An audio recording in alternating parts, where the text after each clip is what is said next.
The Benjamin Dixon Show is only possible with listener support. Go to www.patreon.com/The BPD Show.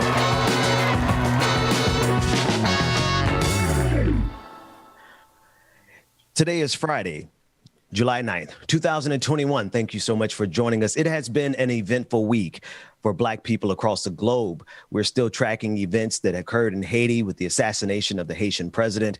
We're still covering all the critical issues that are important to us, but we really need to take a look at how serious the situation is for Blackness in this country, as compared to the way that this system makes a game of it, how so many people take the racism that we face as a joke.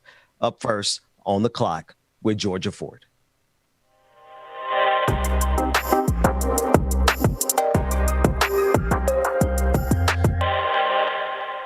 I am independent journalist Georgia Ford. Thank you so much for joining us. This morning, we're going to turn to a situation that is unfolding in Ramsey County.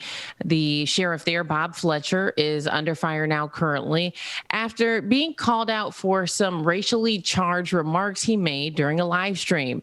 Oftentimes, he goes live on his Facebook and his YouTube. He's received more than 13 million views on these live streams.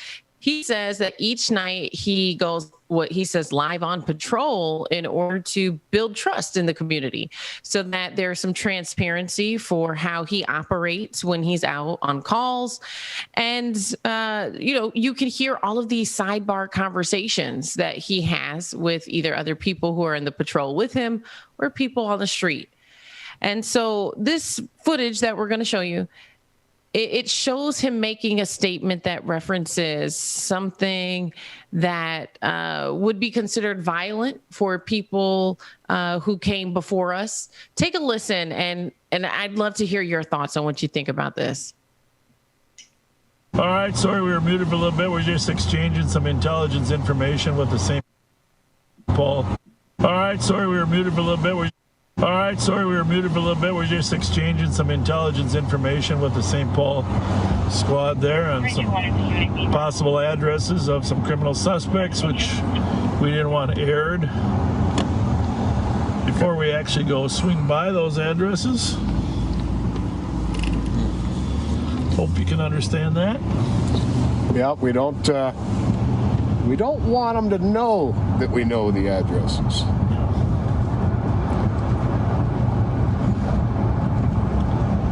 100 years ago, though, we would have just told them, okay, son, you got till sundown to get out of town.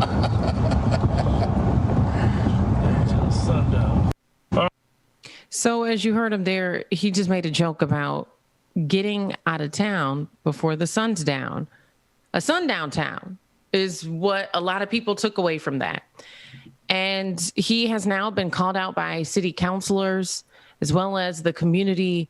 But his response was that he had no idea what a sundown town was, and he was referencing old Westerns. And so I want to bring in Brother Carl Mack and Anthony Galloway to get your take on this. Do you think that his remark was innocent and he legitimately did not know?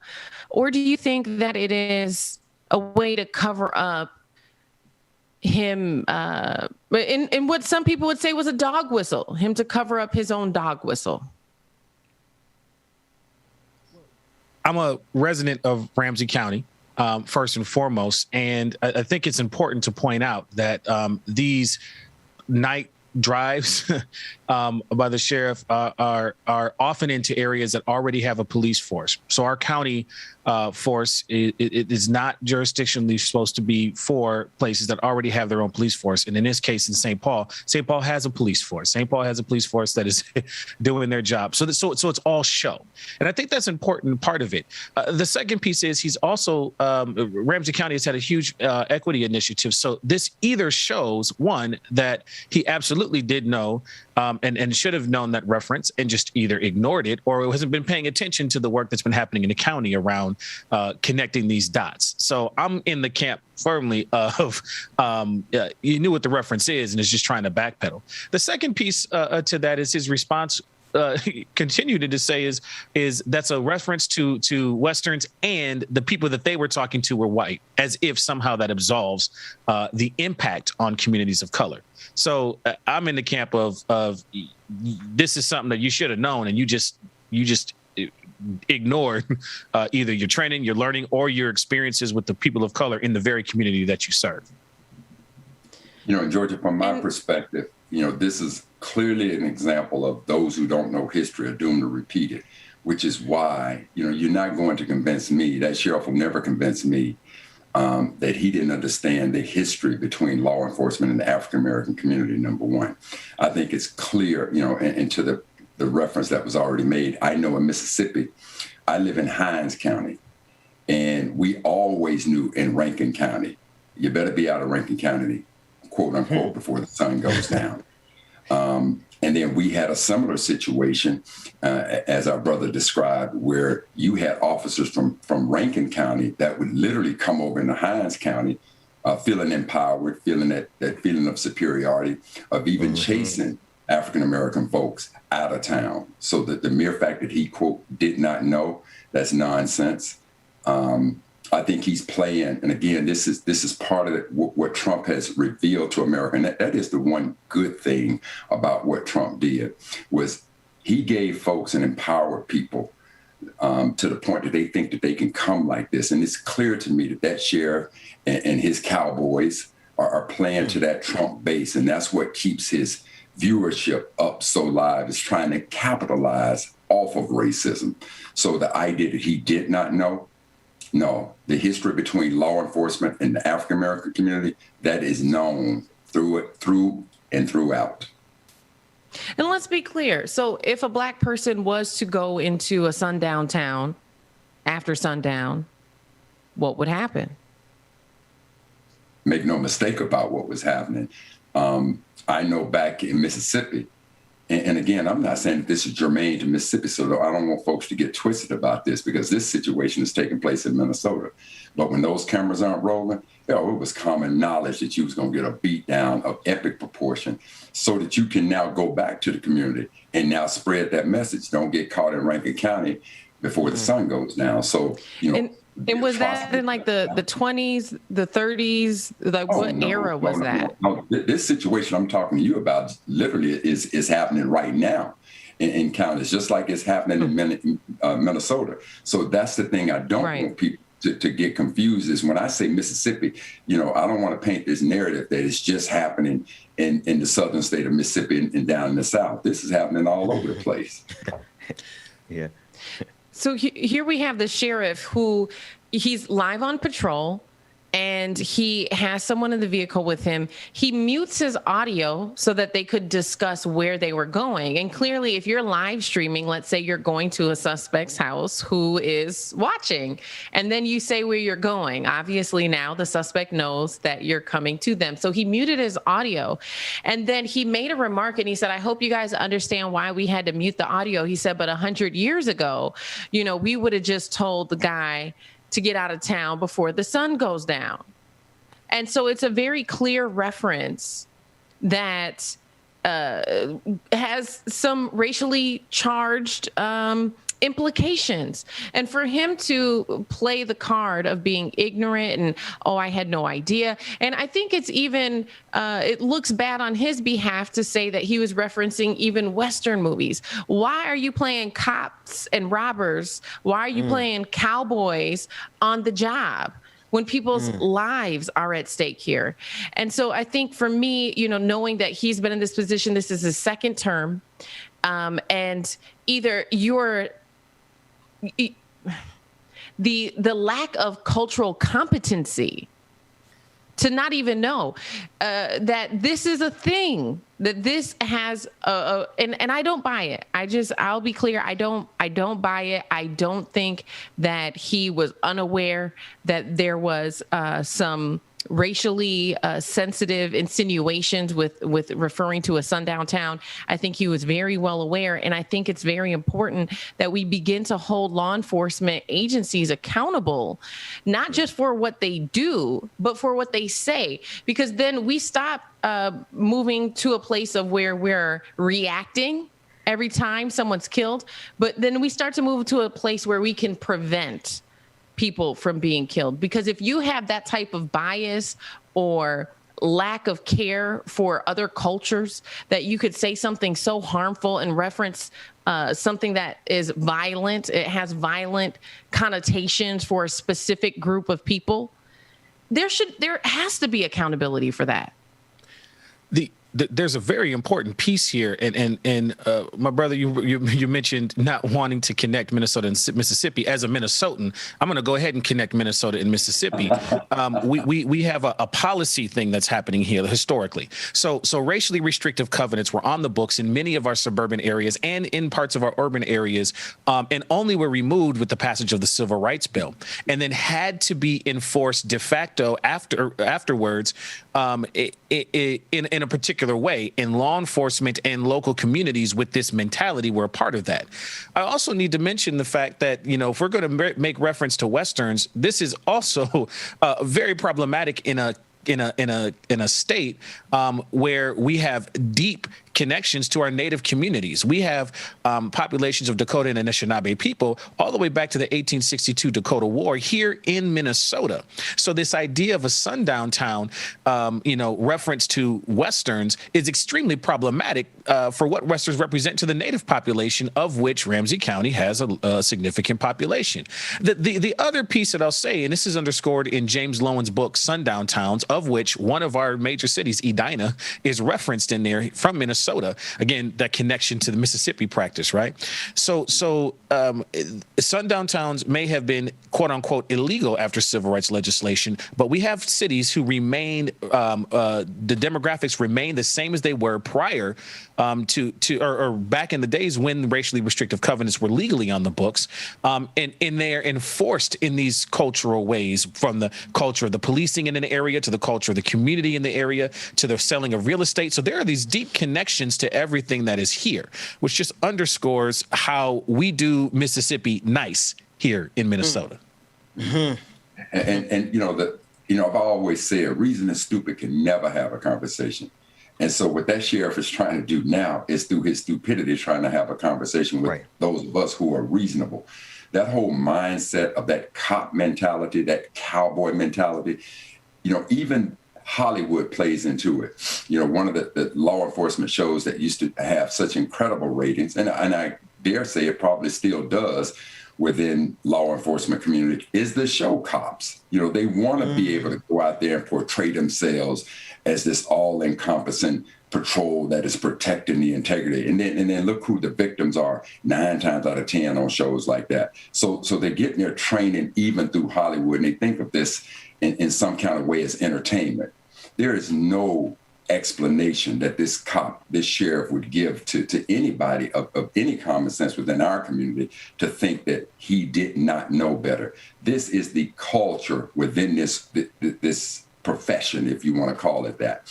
And I consider them thugs. And the reason I say thugs is because in the quintessential definition of the word thug, it means that a person knowingly does harm and wrong. And I'm not going to excuse his ignorance or his excuse as ignorance, that of not knowing. He absolutely knows the culture between law enforcement. And then of all places, we're talking Minnesota, we're talking about a place where the death of a brother, George Floyd, literally rocked the foundation of equality and police brutality in this country. He did not know that.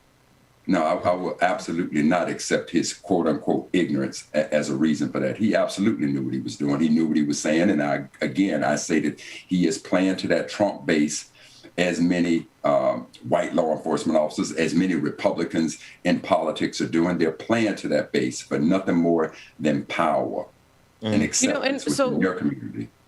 What we're looking at here, it was a situation that happened in Ohio, a little bit different, but similar, where you had the Ohio police chief who left a KKK note on the desk of a Black officer.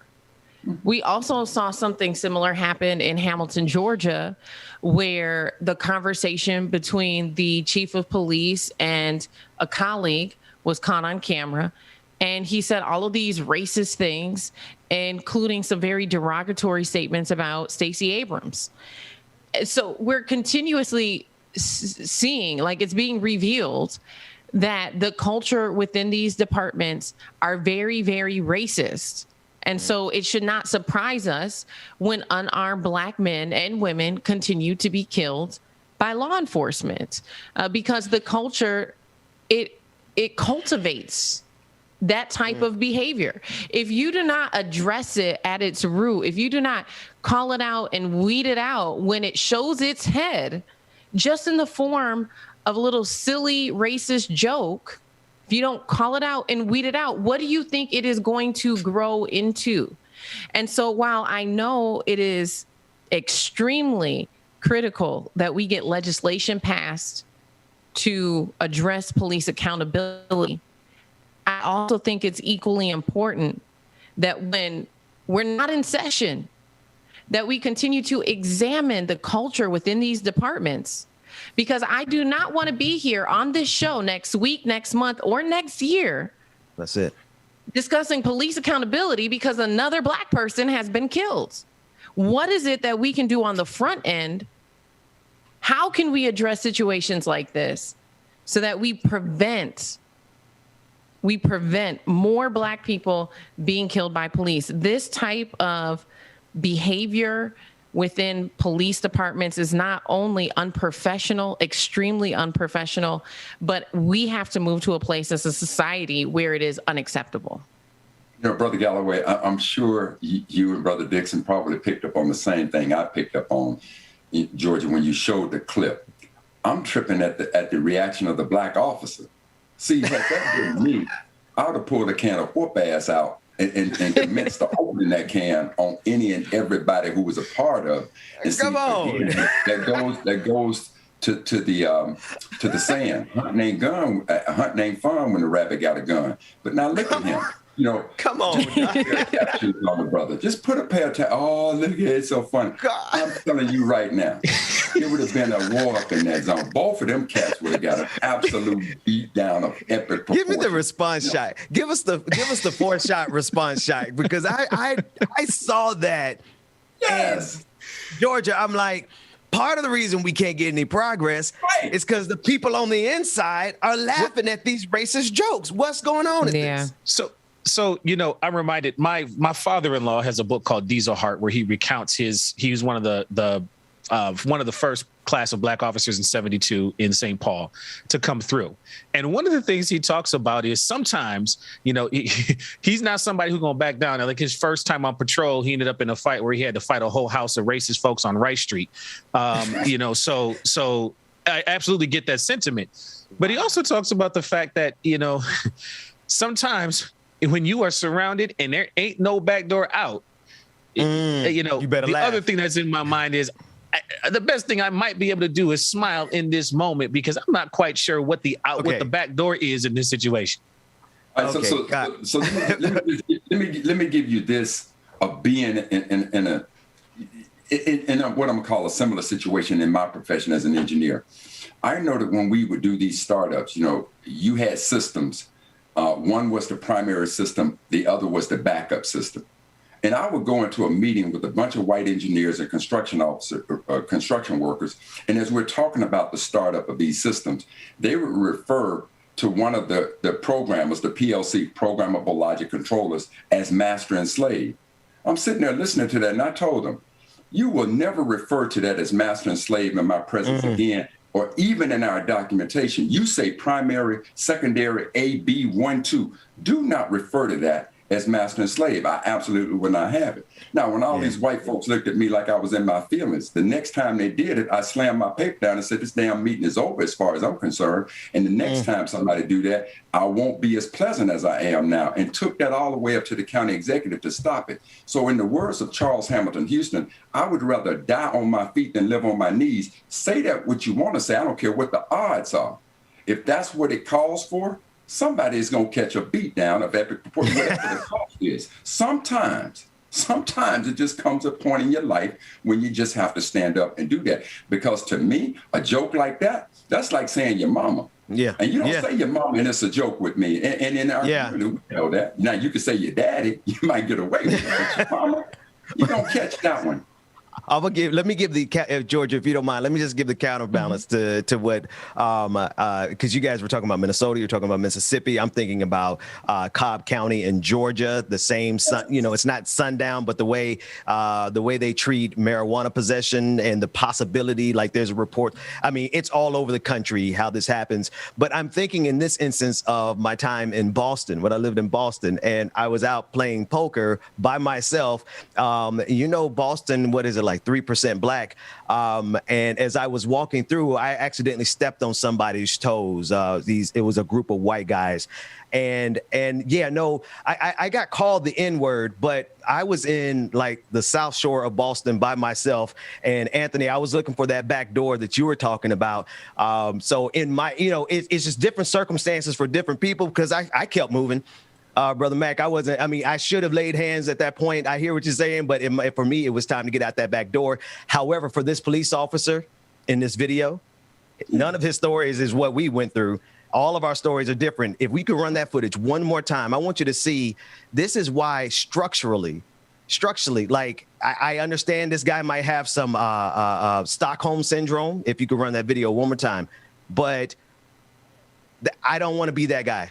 I don't want to be that guy caught on camera laughing about KKK. And see, Ben, let me share with you all another story. When I became executive director of the National Society of Black Engineers, we had a conference in Dallas. Now you got to imagine that a NSBE conference is attended by anywhere between 5,000 and 10,000 young African-American students professionally dressed. And so at the end of one of our days of being in Dallas, now we had a party at the convention center. So you had this mass of young, professional, talented, academically excellent students.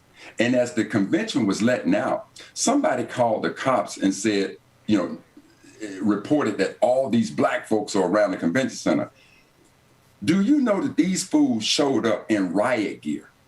They showed up in riot gear to address my children, and then had the audacity to put in a bid to host our conference again. So when I went to talk to Dallas, I told them this: number one, you will write a public letter of apology to the leadership of our organization. You will apologize profusely to us. Short of that, to think that you can insult my children, my people in such a way, and then think we're going to turn around and come back to your city and infuse your city with anywhere up to $15 million, you done lost your rabid, ever-loving mind.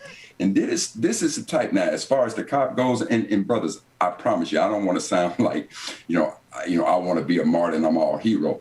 I get that there are some times that you have to recognize that you're the deer and you're on the Serengeti and the lion rules. But in the case of this brother, keep in mind, now, he was strapped. So if it came to that, I'm just saying. Well, and so I think you bring up a good point, and there's some accountability, right? It's like, if you are going to mistreat us, there's going to be accountability. We are not going to patron your city anymore. There has to be accountability. And so it makes me think of, I want to turn now, we talked earlier this week about a fatal officer high-speed chase. It claimed the life of the uncle of Darnella Frazier. Darnella Frazier is the woman who filmed George Floyd's murder. And so now here she is grieving again by a killing, a death that has happened due to Minneapolis Police Department, but this time it is her uncle. The high-speed chase was caught on camera. So when we initially learned about this incident, we were wondering whether or not the police vehicle had their sirens on, whether or not they had their lights on. Neighbors were saying they did not see the lights on. And it does appear in the footage, however, that the lights of the police cruiser were on at the time of this high-speed chase. But it raises the question again about very specific policies within police departments. And this is not an exclusive issue, again, to just here. We talked to Katanga Wright in Columbus, Georgia, who is suing the city of Columbus, suing the Columbus Police Department for their policies after a police officer claimed the life of a baseball coach during a high-speed chase. So this is happening across the country, where police departments are trying to figure out how to adjust their high-speed chase policies, because when they enter into a high-speed chase, they're ultimately putting everybody in the public at risk. And so with this new footage that has just surfaced, it does show that at least they had their lights on. We still don't know if they had their sirens on, but what difference would that make to a person who is just driving down the street? If I'm just driving to, I think he was going to his girlfriend's house. If I'm just driving to my partner's home and I hear sirens or I see lights, you know, yes, you might pull over, but in this case, look at how the cop car just slams into, like, there. How could you avoid that even if you saw the lights or heard the sirens? But you know, Georgia, again, you know, if you're in a high-speed chase on the highway, yeah, okay, maybe I can kind of understand it. It looks to me like you're in a residential community doing this kind of high-speed chase. So, you know, it's just completely uncalled for. Absolutely. There's also an interesting intersection that's happening here as we are evaluating who we are as a people here in the United States. I want to call attention to the fact that in other countries, in other places, we have a focus in our legal system around intent, where other spaces have a focus on impact. And I think this is a very interesting shift that is in the process of being made, and that is being called for here, is that regardless of the intention, that we start to move to addressing impact, right? And basing our policy around the impacts that it has on communities. And I think that shift is one of the things that is being aggravated here. And I had the same reaction, brother, around it's looking like it is a residential area. And so, you know, in addition to just looking at policy after it happens, a shift to focusing on impact and therefore putting our policy in regards to the impact that it's going to have on communities is an important shift that needs to happen. And so regardless of whether or not, you know, the circumstances of this chase, an innocent bystander, we didn't even have to say the word innocent, a bystander is killed. Right. And it's further aggravated by the fact that this is the family of the woman who gave us the footage that gave us the semblance of justice for Derek Chauvin. Yeah, I think I'm listening, Anthony. I think you tapped into the key in this entire conversation: the impact versus intent. And we see the same thing not only in this clip, because in this clip, it's very possible that we're not going to see any justice for this at all, because the intent was the apprehension of some criminal. And we see with qualified immunity, while this may not be a precise qualified immunity case, we already know the precedent is set that so long as police officers are some way, some form or fashion remotely doing their work or remotely could get away with it, that this legal system actually allows police officers to get away with it. That said, that intent versus impact piece, that goes back to these jokes, right? They're playing games with our lives. They're making jokes about our lives. That KKK, that's a joke about our life, right? The Sundown Town, that is a joke about our life. And it only makes sense that when they can joke about our life and think that that will have no impact, that we need to look at the impact afterwards, because I don't care what they say their intent was, the impact is very real, tangible damage to Black life. And Brother Dixon, you know, and Brother Galloway, to take it from a theoretical aspect of intent versus impact, which is a very profound thought, Brother Galloway, thank you so much. I'm reminded of when I was chief servant of the NAACP in Seattle. You know, we had a case, and it was before my administration, where there was a brother by the name of Bascom who was in his apartment. Let's call it apartment A. The police had a warrant for apartment B. Brother's sitting in his living room on his couch watching the TV with a remote control in his hand. Their warrant said apartment B. He's in apartment A. They break into apartment A, the wrong apartment. He's on the couch. He turns around with the remote in his hand. They say gun, shoot and kills him. The prosecutor says the exact same thing, Brother Galloway, that you mentioned. Well, the intent was not there to do harm to this brother. And nobody was held accountable for that. Nobody. So it's one thing to talk about it theoretically, which is, again, a very profound point that you made. But we are seeing this played out in the judicial system that gives them, as you said, Brother Dixon, this qualified immunity that when they do that, they make a mistake like that. And I think we had a situation like that in Texas where the woman claims that, a brother was breaking into her place or wrong place. So as they said, the pathway to hell is paved with good intentions. Good intentions. Yeah. There's a full circleness to all of this, because one of the people who spoke out against the sheriff that we were talking about in the beginning, when she was running for office, one of the stories that endeared me to her perspective is her. This is Commissioner Mata Castillo. Her husband was profiled on the lawn of their home in a very similar way. And so, the full circleness of this, and now we're getting folks who are coming into office with these stories, being able to use them and speak to them.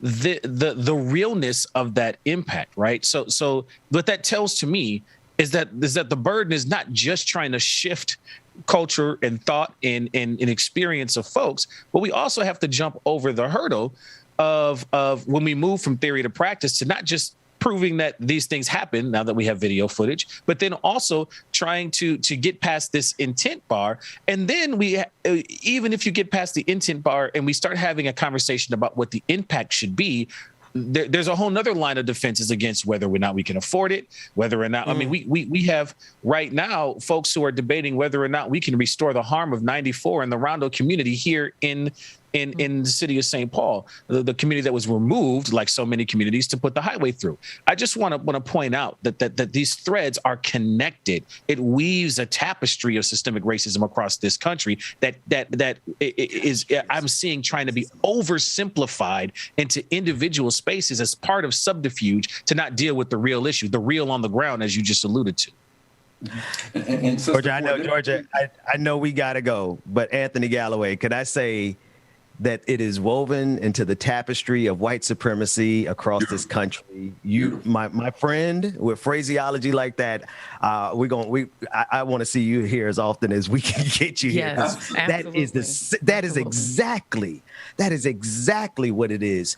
There's an interconnected tapestry across every single city, county, state, where our stories that are happening to us locally in our county are replicated across the country. I'm sorry, Georgia, back to you.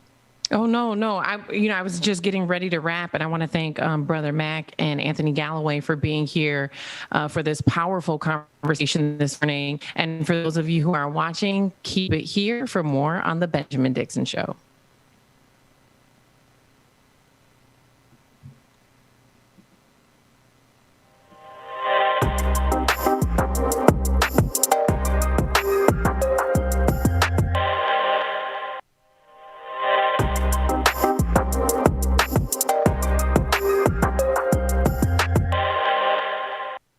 The tapestry of white supremacy that is woven across this country. I just have to pause and thank Brother Anthony Galloway and Georgia Fort and Dr. Mack for that conversation. In particular, the part about impact versus intent. I don't care. Thank you, Anthony, for that. We as Black people cannot afford to care. We as human beings cannot afford to care what a system that has power says its intent was, when that power and the impact of that power has been deleterious to so many people. We cannot afford to let them get away with the excuse of their intent. We have to look at their impact. Anthony, thank you so much for that. DJ Exclusive, let's go to a quick break. When we come back, Dr. Mack is going to join us again. DJ Exclusive is going to be with us. We have to cover some national politics. We'll be back. More Benjamin Dixon Show right after this.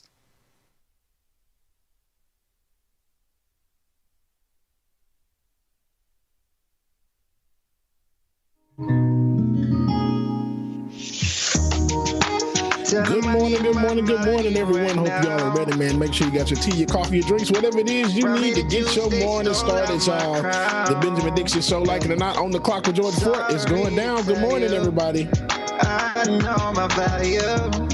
I'm gonna recoup it.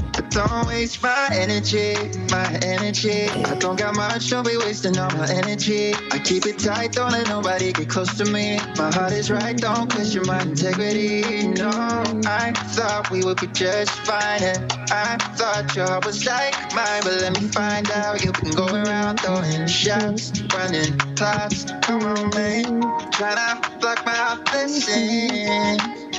Seven Sweetheart, good morning. Nat A, good morning, sister. Good morning to the family, y'all. Yeah. Latino, good morning. Brother Latif, shout out to you. Pay me what you owe me for I make what you've been saying about me. True.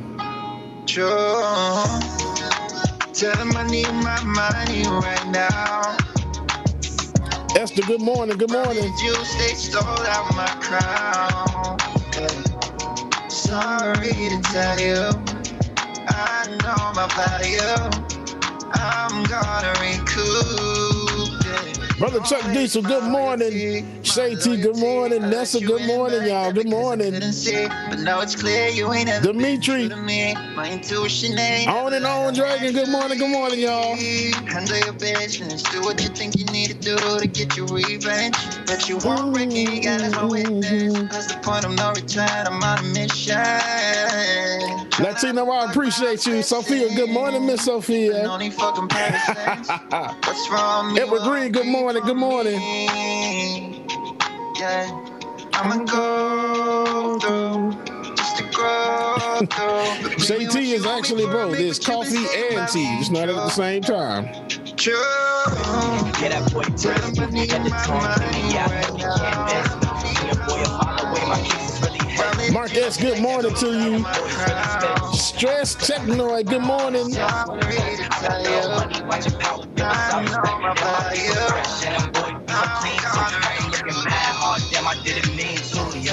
Fresh Air Force Ones, denim things crispy. 2-piece, got them all jelly, get a biscuit. Going hard in the paint, I'm feeling like Nowitzki.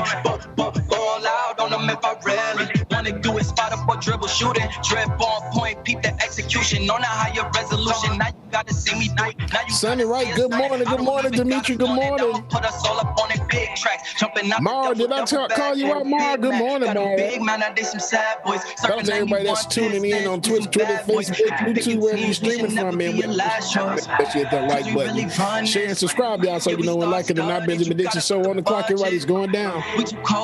Yo, human is better make adjustments. I'm a walking bucket, I'm crispy. Yeah, that boy breast me. Head to toe, I'm gleaming. Yeah, I know they can't miss me. See a boy a mile away, my kicks is really head. Kayla, good morning, Kayla. And them boys really spitting. I just put an ISO logo on a damn sweater vest. I got little money watching Power, give us our respect. Damn, I be so fresh, and them boys be so clean too. Had them looking mad hard. Damn, I didn't mean to, yeah. Feeling crispy, yeah. RP Nipsey, RP Pimp C. Do this for the late greats. Tell these people make way. We been on the rampage, had to do our damn thing. Had to run the campaign, now we pour the champagne. ISO, that's the gang. Yeah, we on the same word. Bad little Asian team, so I call it Lang Lang. Got it crying twice, so they know that we them king. Yeah, I'm icy on the wrist, that's the plain blank. Yeah, we on everything, no they can't box us in. We was standing outside, but they had to let us in. We the cure to the game like medicine. Now we on the better things. Hey, our name in the room like elephant.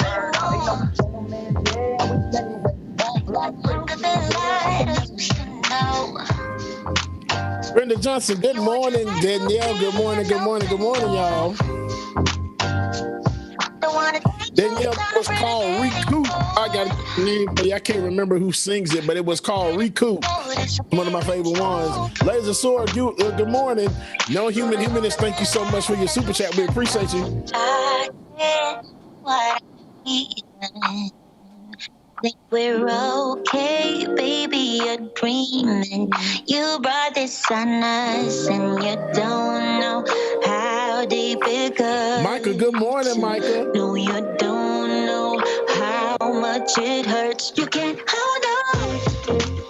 It's slipping through your hands and I won't try to understand. It's all gone, it's all gone. Under your command, under your command. Mark, yes, I appreciate you. You want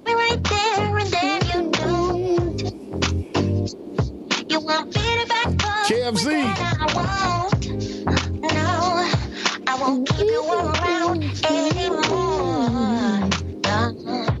You're no longer the light I used to know. I can't help what I'm feeling.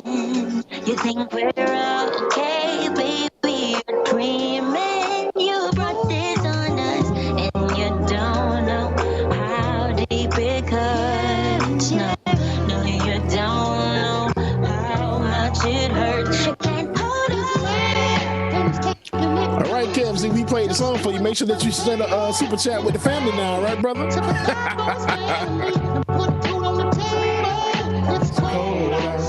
Magdalene Moon, good morning, morning. Carly Wynn, good morning.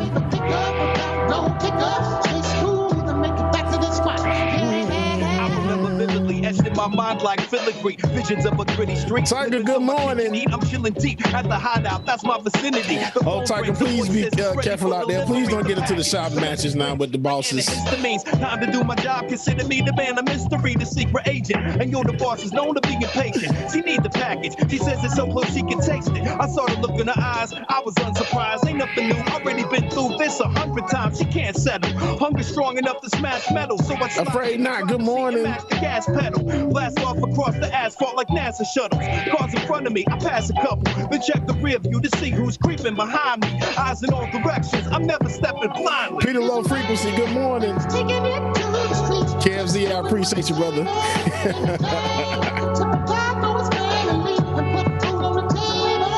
It's cold outside. All right, y'all, welcome back to the screen. Benjamin Dixon and Brother Mac. Yo, I'm never rushing. On time every time. No discussion. Morning. Good morning, good morning, good morning. DJ Scoops, how you doing, man? Brother Mac, we are back, and it is Friday. It is July 9th, 2021. I don't know what day you're watching it, but for us, today is Friday. And James, we talk about this all the time, but I'm be honest with you, Friday in the pandemic is still Friday. I don't know what it is. Like, I thought being at home, stuck behind doors, Friday wouldn't be that important to me, but Friday is still Friday to me. What about you, brother?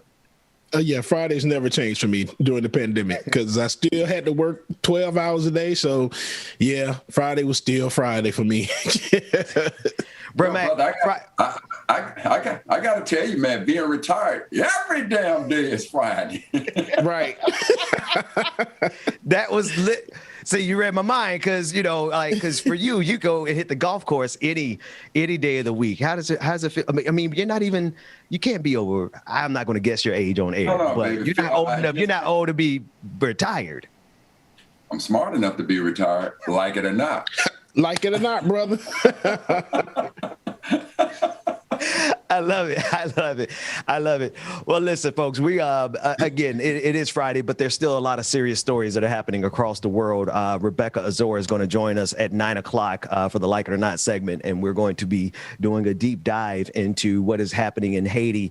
We're going to be joined by Dr. Alain Pompoulos, who holds a PhD in international development, and he is also of Haitian descent. He's part of the Diaspora, and I know his work well. He's going to be joining Rebecca, and they're going to be discussing the geopolitical implications of what's going on in Haiti, because what's happening, Dr. Mack, what's happening to Black folks. We just got out of the segment where we were talking about what's happening to Black folks on the county by county level. I know Rankin County well. You're from Rankin County, Hinds County, right there in Jackson, Mississippi. I attended Northwest Rankin Attendance Center back in the day, so I know that county well. But what I also know well is that what we see replicated on our local level, we also see some of those same systemic factors replicated on the global level for Black people. And Brother Dixon, let me first say, echo my sentiments about Brother Galloway. Just absolutely beautiful Black intellectual. I love that brother's mindset, the way he thinks, what he brings to us. So Brother Galloway, just know that you fed my soul this morning, just to listen to young Black intellectual thoughts that you have. And so thank you so much. Now, the other part, I want to say to anybody that's listening to us, some people will echo, things are never going to change. That's just the way it is. We just rambling. Family, when you think like that, you're basically doing a disservice to the foundation that our ancestors have given us. To study this history and to know that there were days far, far darker than this. And we overcame, as Sister Ford said, we got to be one of the most bounced back people in the history of this country. And so for them to give us a foundation of where we are, Brother Dixon, you're in Georgia, right? Yeah. And so I remember when I first came to Atlanta, coming from Mississippi, and visited Atlanta, and they took me to some of the affluent communities. Mm-hmm. And they were telling me, man, they're all Black folks living here. It was astounding to me. It was absolutely astounding. So now being in the state of Georgia, try to imagine our ancestors who were enslaved in the state of Georgia being here today, and they're driving through these communities and seeing us live there. They would be absolutely it would be almost beyond their comprehension, given the dark days that they lived in. So the point that I'm trying to say, people, when you have this mindset that the issues that we're talking about, quote unquote, ain't never gonna change. Our ancestors never had that mindset. This is why it's so important for us to flush these things out and to have our intellectual brain power to create a think tank so that we can look at these situations and pad and forge our way, because that is what our ancestors did. They forged a way for us to have this type of platform today so that we can now change things. So if you're in that mindset that it ain't never gonna change, just know you my kin, you my skin, but you ain't my kin, because I don't have that mindset. I just don't have it. Like it or not, I don't have that for you, fam. I feel that. Right. James, you got it, man. I want to know, like. Oh, I'm good. Yeah, because spit some truth. That's real.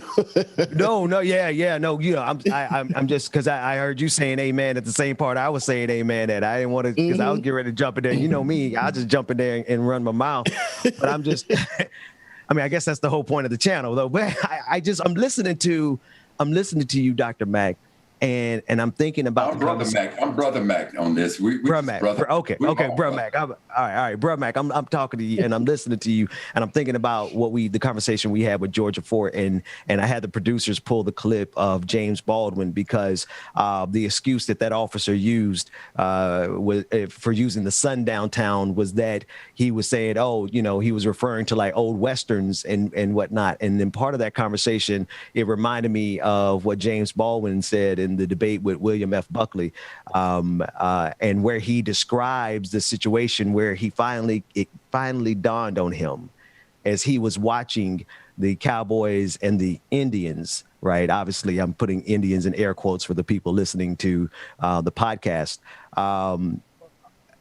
He had to come to the realization that while he was cheering for the cowboy, America viewed him as a quote unquote Indian. Let's take a look at that clip. It comes as a great shock around the age of 5 or 6 or 7 to discover the flag to which you have pledged allegiance, along with everybody else, has not pledged allegiance to you. It comes as a great shock to discover that Gary Cooper killing off the Indians when you were rooting for Gary Cooper, that the Indians were you, that the Indians were you. Okay, I didn't expect that part at the end there. It comes as a great shock to discover that the country, which is your birthplace, and to which you owe. That's someone's YouTube editing at the end, but I think they were trying to emphasize the point, right? The point remains that, America has indoctrinated us to cheer for the person that's on that screen. But generally speaking, that person on that screen, in reference to what that officer was trying to use as an excuse, that very paradigm, we were victims of that very paradigm, Bro Mac. But let's say this here. If he wants to lay claim that he didn't understand the term sundown town by any other name is still sundown town.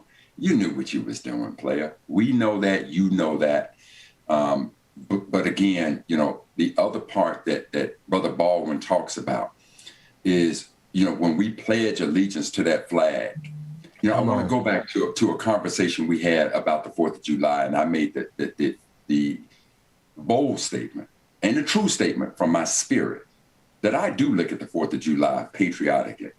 I think the reason most Black folk don't look at it patriotically is a couple of reasons. Number one, they don't know about our role in birthing this nation during the American Revolution. Okay, that's number one. And number two, and most importantly, the lenses by which they look at, and when I say lenses, the lenses by which we look at the American flag is one of what white folks did. The lenses by which I look at that flag, my lenses are colored. I see my Blackness in all of that. So that's part of this struggle that we have to continue with. But as Brother Baldwin said, you know, America, you know, when you come up with these movies, these things, he's absolutely right. America loves cheering for the whiteness that they did, or the whiteness of who they are. I get that. Any group of people would do that. But it is important for us to understand our contributions, our developments, and not give it up. Trust and believe, America ain't what she ought to be, but she's damn well better than what she used to be. And we gonna help her to be what she needs to be as it applies to us. So again, this whole concept that it ain't gonna change, just know and believe, fam, I'm not in that camp. I ain't in that camp. Oh, America gonna get right. See, because our history says to me, there's a difference between being an owner, acting like an owner, and acting like a renter. When you renting a spot, you don't care if it stains on the carpets, a hose in the way. You don't care. But when that's your place, everything that is wrong with that place, with your home, you know you need to address. Everything that is wrong with America, we will address. And our ancestors have taught us that, how to address it. So this whole concept of it ain't going to change, man, get out of here. You don't represent nothing about what our ancestors stood for.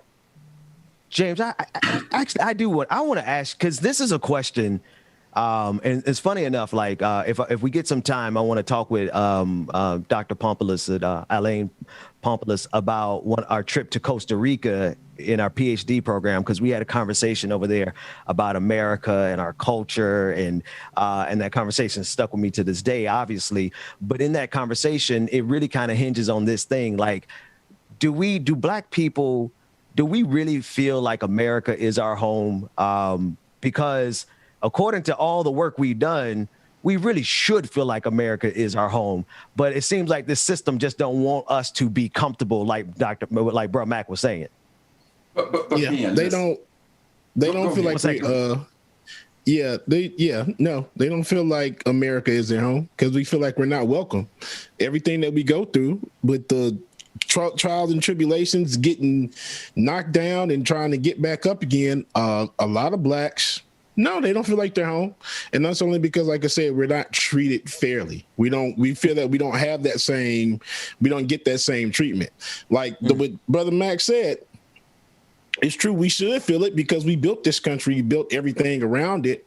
But the way that we're made to feel like we're so unwelcome, how our culture gets copied and, used for monetary gain. Yeah, a lot of Black people don't feel like they're welcome here. But DJ, this is the point that I want us to get. See, when you say we don't feel that way, they don't treat us that way. In a sense, if you think about it, it's as though we're asking for validation from them. I don't need any validation from white America. My validation comes, if on one hand, I want to say we helped build America. If on one hand, I want to say we contributed to the development of America, I don't need validation from white folks to tell me that. My history has told me that. That's it. I don't need them to grant me anything. My ancestors paid the price. That debt is paid. I am here now. I am an owner. Like it or not, I am an owner. And so I'm out of that visitor mindset, looking for their validation. I don't need their validation. I know what Maya Angelou, what did she say to us, Brother Dixon? When people show you who they are, believe them. I believe what most of them, I believe the Trumpism. I believe that. They've shown me that. See, the most beautiful part about being from Mississippi versus being from Minnesota or the state of Washington, and because I lived in Washington for so long, the state of Washington wants to paint itself as a very liberal state in the emerald green. But see, the beauty, the advantage of being from Mississippi is you knew where you stood. So you knew how to deal with that. That's true. It is that liberalism that you don't see when they patting you on the back and putting that knife in your back. It catches you off guard. So see, I know what America has shown itself. And when I say America, trust and believe, I don't mean to imply all the white folks, because there are some white folks who laid down the ultimate sacrifice in our struggle. So I don't mean to imply that. But America as a whole has some issues, and we're going to help them to get there. I don't need you, America, to come up and say, oh, Carl, I'm going to treat you nice. I'm going to like you. I don't give a damn if you like me or not, fam, but you're going to take them obstacles that you got in my way that prevents me from being all the American I can be. Them damn days is done with, fam. That's it. Absolutely. So, DJ, the only thing I'm saying is move past that BS, and I'm calling it BS, not insulting to you, but I'm saying the BS mindset that we have, that America has to like us, or when is she finally going to come around? She ain't never going to finally come around. This struggle is continuous.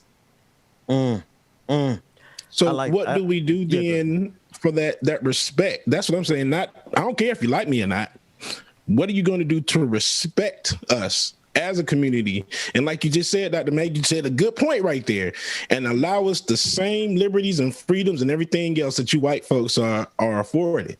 That's what we want, that respect part, because we can go and we can protest and we want that stuff and we can do certain things.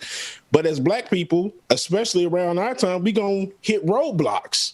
And sometimes getting through those roadblocks is just like a pain in the ass. And we try to go for it and we do everything we can just to get knocked down. And we still to that same roadblock. Looks like the sister did, oh my gosh, Fannie was, Fannie Lou Hamer.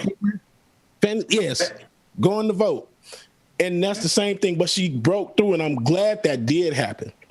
And I just wish that everybody has that same mentality, like, yo, because Brother Mac, I feel you, and I'm on the same mentality you are. We got to keep pushing through and keep breaking it, because at the end of the day, we may not get that respect. But at the end of it, we still have to make our own and keep on pushing. You hit it on the head of that respect. How do we get that respect?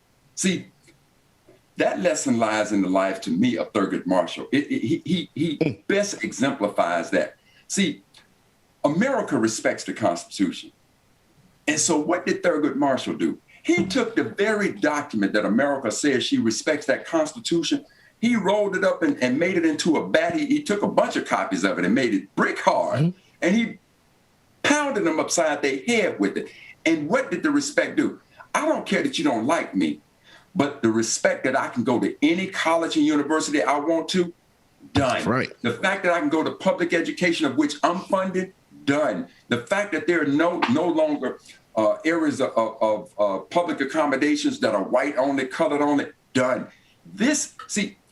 I can't make you respect me, but I will definitely make sure that those obstacles you put in the way, because see, I can't legislate respect, nor do I want to. But your artificial barriers, Fannie Lou Hamer, all them ass whooping she took, that $2 that my mother and so many others paid for a poll tax to vote, the respect is I now get to vote and I ain't got to pay $2. The respect is I ain't got these literacy tests and grandfather clauses. See, I can't legislate respect, but I most certainly can get rid of your artificial barriers. So that's my take on that. Come on, somebody. Come on, somebody. Like it or not, Brother Matt. Like it or not, fam. Like it or not. I don't want you to respect America. Like it or not. But I'm going to take you like America. The days of you putting your artificial barriers in front of us and they go unchallenged, like it or not, we coming.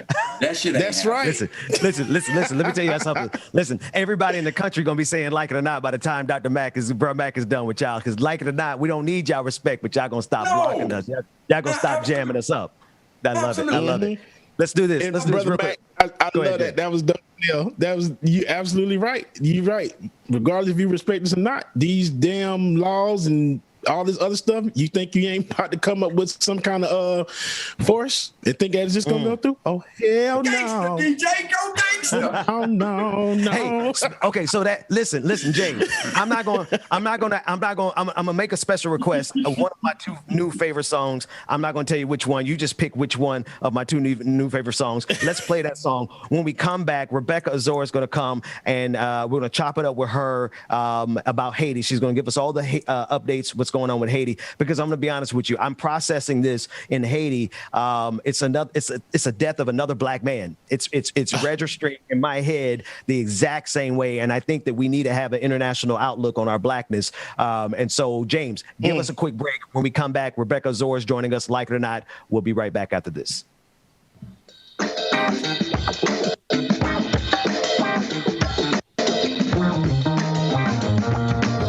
Morning again, everyone. If I missed you in your shout out, my person, I apologize. So we're gonna get y'all out this morning. Shout out to everybody that's tuning in and streaming from Twitch, Twitter, Facebook, YouTube, wherever you are streaming from. Make sure that you hit that like button, y'all. I know y'all may hear some popping in the music, but it's just loading and my system's moving slow.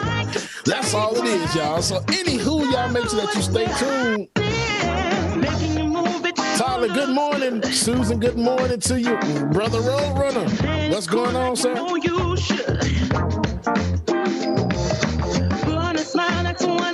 Goku, good morning. Patricia, Fair Not Pig, Lisa Noel, good morning.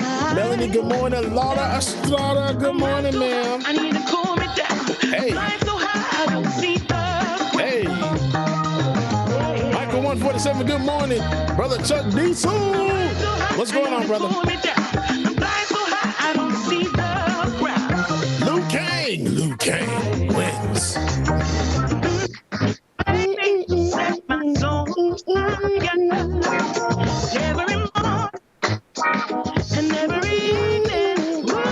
Nat A, thank you for that history lesson. Let's meet the locals real quick. Nat A, on this day in history, in 1868, South Carolina became the 27th state to ratify the 14th Amendment of the Constitution, which secured citizenship for blacks.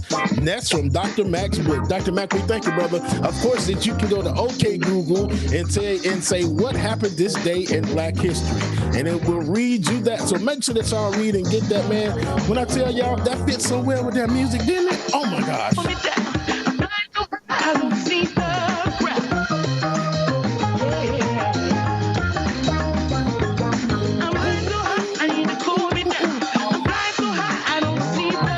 Keegan McCaffrey, good morning. Lindsay, good morning to you. I see that we're definitely going to have to go visit Minnesota. We have a lot of viewers and watchers from Minnesota, man, and I appreciate that. So definitely we have to come visit y'all. Justice Draconis, if y'all don't know, look him up on Facebook or Instagram. Does a fire show as well. Man, he does some amazing stuff. So make sure y'all check him out, okay?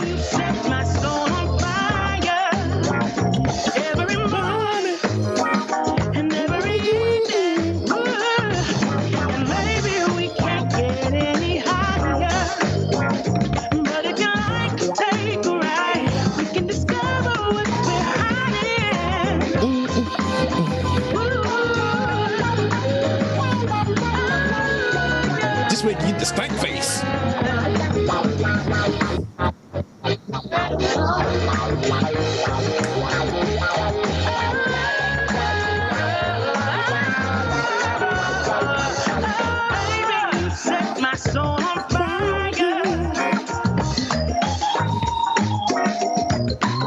Did you kill him with the church organ? Come on now.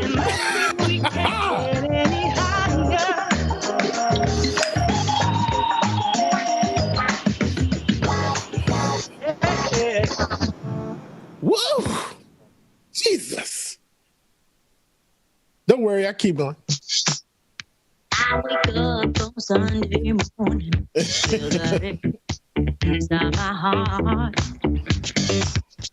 I can't hold on any longer, 'cause Tiger, thank you for your super chat. I am not certain. He says, hey, Bubba, are y'all going to be able to get to the story of the black kids that got chased by a woman with the knife in Fort Worth? I'm not certain if we'll get to. We had a lot of Haiti coverage with so much stuff going on in Haiti right now. My gosh. Like, honestly, it feels like I'm watching an episode of Scandal because it's just mind blowing. I can't wait to talk about it. Cannot wait to talk about it.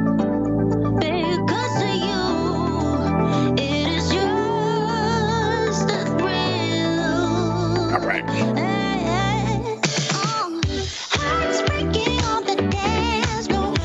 Hello.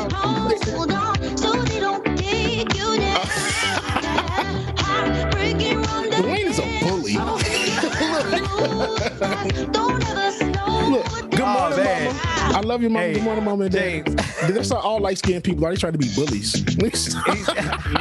wait. Dwayne is not light-skinned. Wait. Dr. Mac there too. I forgot. Hey, brother Mac, how you doing? You know. wait. Pull back on the goddamn plight of the light skin, man. Let me stop.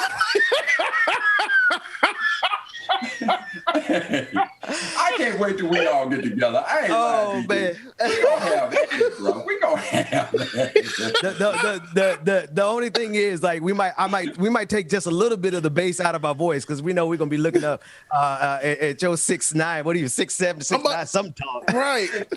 Maya gonna be like, hey, Dr. Man. Yeah, we're not gonna talk. We're not gonna joke too much about our the disparity in our melanin. We're not gonna say that in person. We're not gonna say it in person. That's stuff you say on the internet. You don't say everything on the internet. No, we say everything on this internet, like it or not. Like it or not. That damn light-skinned bullies got there. All my life. We're not going to say what we need to say. Then we need to change the name of the show. We'll say what we need to say. No, this is like it or not. Right. Oh my goodness! There's nothing that brings the black community together than a couple of colorism jokes. I tell you, nothing. My! Black men just get together chopping it up. But DJ, let me say this too. Let me make this final point about America liking us. America does like you. She does. The ones that she likes are the ones whose backs are still bent. As long as your back's straight, see. She ain't gonna like you, but then understand this though. You could take somebody that you just despise. Let's take sports for instance. You could take somebody that you play a certain sport with, and you can't stand them, but they give you all they got every time, and you know you're in a battle. You might not like them, but you're gonna respect them because you're gonna respect the game. So that's what we say. Don't hate the player, hate the game. See, that's what America does. See. Trust and believe, America didn't like Ali. He was the most hated man in the world, right? But America respects Ali. They don't like Colin Kaepernick, but America respects Kaepernick. They didn't like Thurgood. You can go through all of our ancestors. They did not like Fannie Lou. They didn't want Fannie Lou speaking before Congress when she talked about them beatings, but they respect the sister. So that's how you get the respect, by getting in that game, ferociously getting in that game. And our ancestors have given us the playbook on how to be ferocious, how to be courageous. As Sister Ford said, and I love you, Sister Ford, for that being that bounce back people that we are. Yeah. Like, well, I like.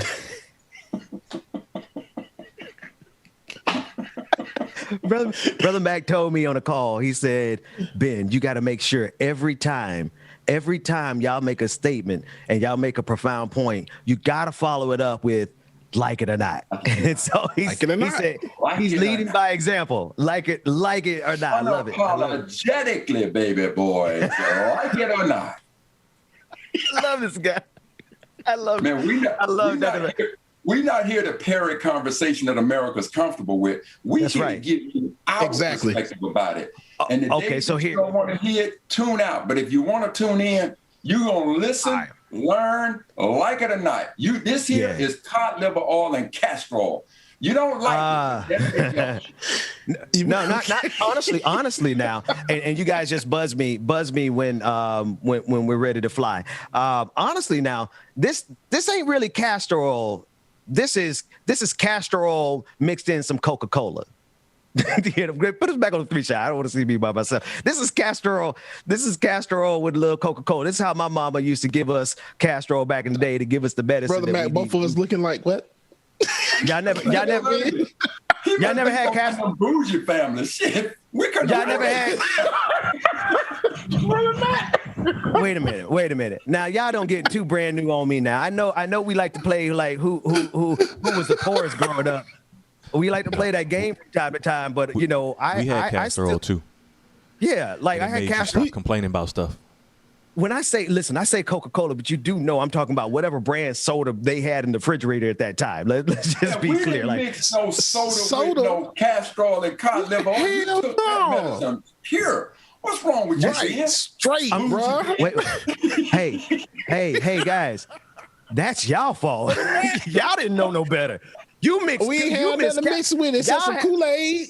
Man, you gotta mix it with some. Now, don't mix it with Kool-Aid because the gag reflex on that one just kind of triggered me. Do not mix. I'm telling you, if you gotta give cash. Listen, I've been a grown man and I've had to take castor oil just because it's just what you got to do. You think I'm gonna sit there and try to prove a point that I'm a man's man, that I'm taking straight? I'm mixing that thing with some Coca-Cola, real Coca-Cola this time, not the check soda.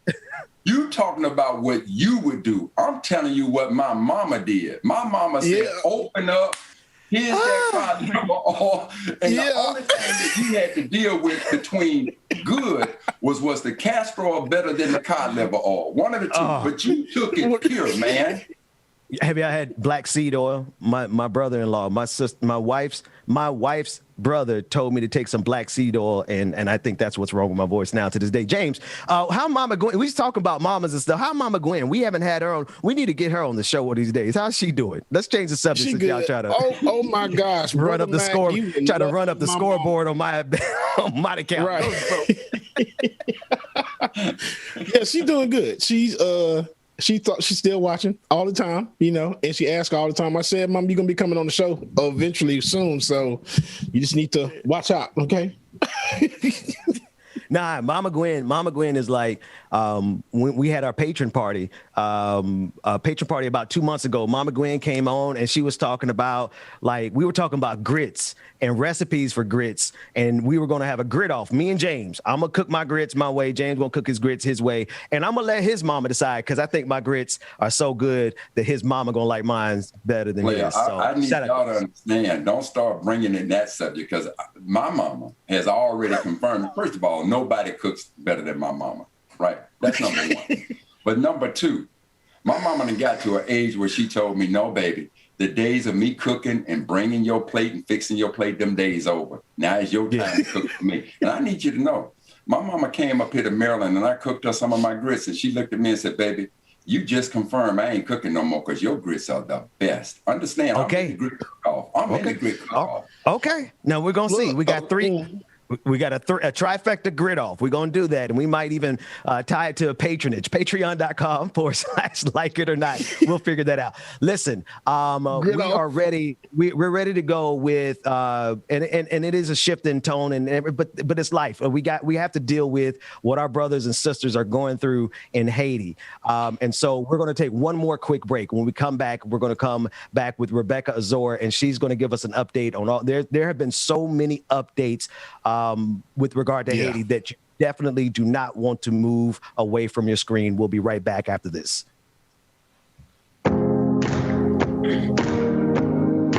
Good morning, Mama and Daddy. Of course, Mama says she's ready to come on whenever we are. All right, Mama, I got you.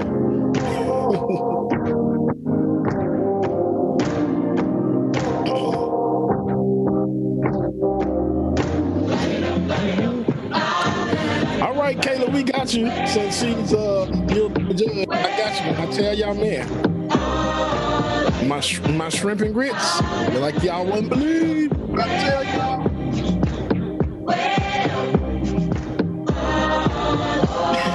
Luke Kane, grits. Those 8 scrambled eggs.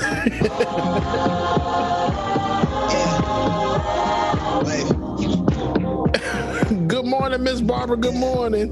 Look, I'm in line with the stars. I'm in sync with the earth. 10 toes deep, flower child from the turf. I never Melanie didn't say I like my grits either way, with sugar or with salt and butter. Okay, I ain't gonna lie to y'all. I tried grits with sugar, then I come alive, and I wasn't disappointed. In the middle of the time of my life. Don't fight me. Pack for the stack, never lied on the back, got a bag. But I'm just something that I never do myself though, okay?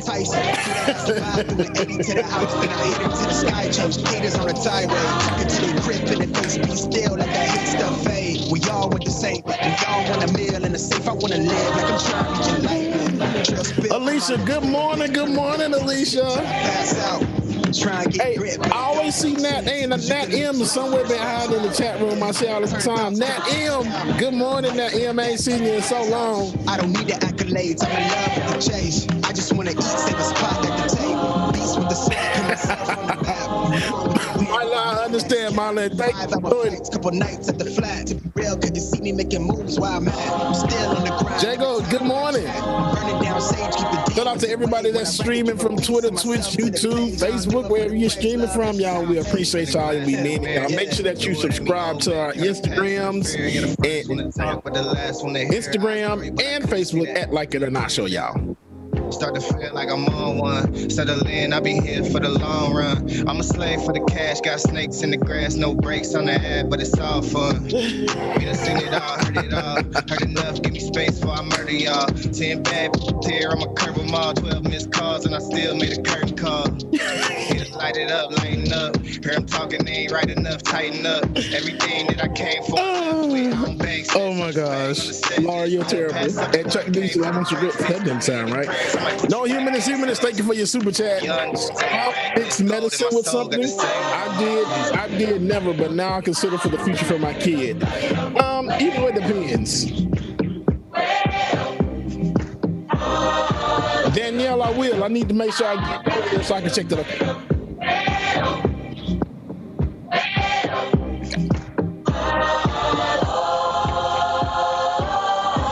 Okay. 30.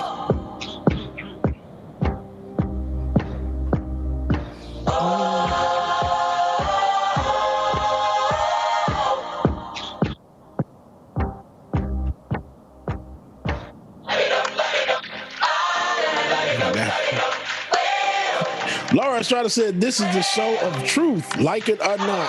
I appreciate that, Laura. Magdalene Moon, I appreciate you.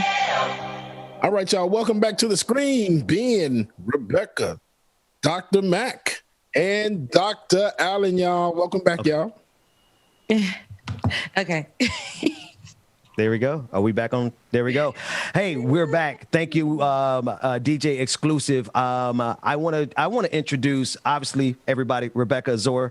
Hey, sis. Thank you so much. Hey, what's like up? It or not, hey, Dr. Carl Mack. Hey, Mr. Pompelis. But go ahead, Ben. Sorry. I want to introduce my brother at the bottom right side of your screen, Dr. Alan Pompelis. He is he holds a PhD in international development, and he is also a son of the Diaspora, Haitian descent, and a brother who I have spent many hours debating the issues with. Alan, thanks so much. How are you doing, man? Good to see you again. I'm great, man. I'm great. I'm happy to be on. Oh, absolutely, man. I think that's an understatement about the hours that we spent together. I mean, it's insane. Listen, all the stories about our trip to Costa Rica, which are all, we can tell them all. There's nothing that we can't tell because it was a study abroad, but there's still stuff that we're going to hold for the after party because they need to be on the inside to hear some of it. I need to know, Luke. I need to know too. What was happening in Costa Rica? Costa Rica. Listen, y'all know I am a germaphobe and everything. So I thought I had called a brain eating amoeba. Yeah. He'll literally think that into himself. Oh, literally, brain eating amoeba, scorpions. I mean, scorpions in your bed, scorpions in this man's bed. But here's the thing: all of the side, and I know we got to go to Haiti, but I just want y'all to know like how much I trust this brother's insight on this because when we talk and we debate at the highest level of like international geopolitics. That's what we were trained to do. That's what you're professionally trained to do. I do just want to say this to the brain eating amoeba thing. The thing was, you were in the same hot springs that I was in, and you started developing the symptoms of the brain eating amoeba, and you were so sick that trip back. I was like, oh God, I'm next. Oh God, I'm next. So I'm glad to say we both made it out of Costa Rica safe and sound. I don't know about you, Rebecca, but Costa Rica ain't on my bucket list now. It's not. No, it's off. It's definitely off. I'm not going to Costa Rica. No. Because Ben will literally scare you out of doing anything and be like, oh, you going out there? Be careful, because last time I heard that something and XYZ had died, and that was all because they walked into the street. So it is like, oh, I'm not going out there anymore. You can't let the water go up your nostrils in some of these areas, because anyway, I digress. There are far more important things to discuss than what's going on in my brain. But Dr. Pompolis, thanks so much for joining us. Rebecca, I know you have all the updates. So honestly, I just wanted to introduce Dr. Pompolis, and Brother Mac and I, we're going to be in the background because we need to flesh this conversation out. I turn it over to you. For sure. So Dr. Pompolis. Definitely great meeting you. I know that Ben put us together, and our Haitian behinds were like, yo, what school you went to? You from Palm Beach? I'm from Palm Beach, trying to figure out if we had, family that knew each other or something. And then I told you, does anybody know Azar? And you were like, my parents said that they know somebody, but not in particular, because that's Haitians. They always say that they know somebody, but you don't really know the person. It was such a general, I know that name. Oh, I know. Yeah, exactly. But there's been a lot going on in the news. And again, I know you were just speaking with Ben briefly about your background. But before we get into the conversation of Haiti, let people know why you're an expert on this conversation as far when it comes to Haitian issues or politics or anything surrounding the Haitian diaspora. Yeah, absolutely. So I've been working in the nonprofit arena for some years now. My family owns a nonprofit foundation that we've been working in. We have a school in Haiti. And my initial introduction into the academic world of international politics, developmental economics, things of that nature, came because I was at a conference in Washington, D.C., where all the big organizations, the United Nations, some of the IGOs, were saying that they were having trouble fielding experts in international development projects. They said that they were having trouble finding the cultural sensitivity, the language fluency, and the business acumen to help with their international development projects. So I set upon a journey to, be the expert in the field. And I started to attend the University of Southern Mississippi in the International Development Program. Took me a while, but I recently obtained and earned my degree this last fall. So I have a concentration in developmental economics with a minor in social cultural studies. And my dissertation was specifically about the Haitian diaspora and the perceptions and attitudes of them being integrated as development actors in international projects, Haitian development projects. And that's big, for you to reach back and make sure your studies are touching, your culture and what you believe in and who you are. That's really good, because a lot of people might, when we get in and we sometimes forget, and we'll focus on things that are, we'll kind of leave behind our culture just so that we can make it. But you definitely reached behind, and congratulations to you on that and keeping Haiti in the mix.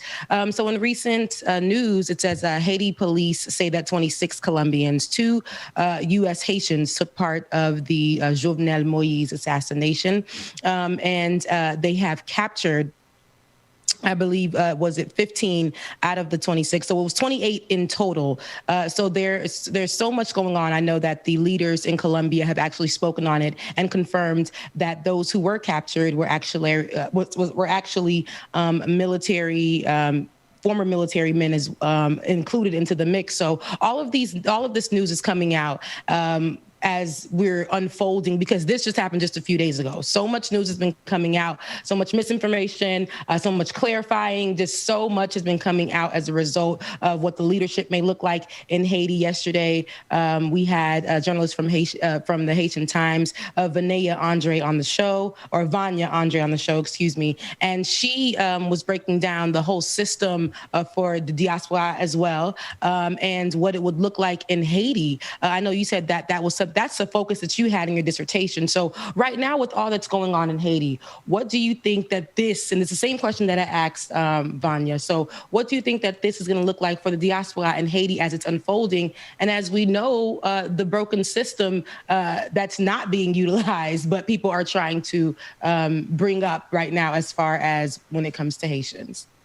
Yeah, first of all, let me say that the story that's developing now is critical. I mean, I think right now, governments across the world are trying to figure out if this was a state actor or a non-state actor that committed or funded or motivated this event. And this has international repercussions. I mean, wars have been started for less. And if there's a state-sponsored, that this was a state-sponsored assassination or attack, it could. I mean, it's critical. It could be. It's a big deal. Yeah. But when it comes to the diaspora, one thing that has come up in my research is that the diaspora consider themselves Haitians as well. We are probably one of the most connected. We are probably one of the most connected groups of people when it comes to understanding Haiti, wanting to be a part of Haiti. So when we see these types of tragedies occur, we hurt as well. My research has shown that 73% of the Haitian diaspora consider themselves strongly connected or moderately connected to Haiti. We've been trying to be a part of international development initiatives for a while. And there have been some progress in that space in the arena. My research has shown that the United States have acknowledged that the diaspora are integral actors in international development, and so we can be effective. We can be effective. We can be effective in terms of remittances. We can be in terms of training and development. We can be effective in many ways. And what this type of action does, what my research has also shown, is that it sort of scares away the diaspora. Those that one of the top 5 reasons indicated in my research that the diaspora has not engaged in Haiti development initiatives is the lack of security. And so what this does is say that insecurity can reach the highest levels of the state. If the head of state can be assassinated, what do the diaspora and other business leaders? They fear that. And so, I think it reverberates across the world and especially within the Haitian diaspora community. Yeah. And just for clarity for everybody who's watching who doesn't know what the diaspora is, it's the dispersion of people from their homeland. So we're a product of those, our parents being immigrants coming to another place. So we're a product of that. And so and a lot of us, just like we see a lot of Hispanic kids in South Florida who are raised in their household to speak that particular language, it's the same thing with us. So, and you said something very, very to me, very poignant. And that was how close we are, even outside of being being in Haiti, how close we are to Haiti, how we're raised that way, how even in South Florida, how all of our culture, everything around us, it's pretty much Haitian. We go to a Haitian church. If we're in South Florida, we're surrounded by Haitian kids. Sometimes we are. Sometimes what. Was that the Grammys music telling me to wrap it up? No. Sometimes we become the interpreters for our parents, for kids that come to certain schools. All of this happens. So I was speaking to my father yesterday, and he told me specifically, it's so sad. I had the text message, and he's just like, "Thank you for keeping me up on what's going on, but I can't shake it. Mentally, I'm not there. Mentally, I can't process what's going on. I'm hurt." He said that he can't even function at work in this particular moment, just knowing what happened. And I think it's just the how easy and how accessible it was to get to the president of Haiti and to just assassinate him that easily. The motive, I think, right now is what's being questioned as they captured 15 of them. I think 8 are still on the run. 3 were killed. So all of this is still developing. I know we were discussing yesterday, and you said you wanted to cover this point, and that's a long-term of this assassination to the international and business community, and how it can further hinder the economic progress, especially for Haiti. So let's talk a little bit about that. Absolutely. Yeah, one of the things that has happened with Jovenel is that, like him or not, there was a lot of enemies or resistance and protests that surrounded his administration.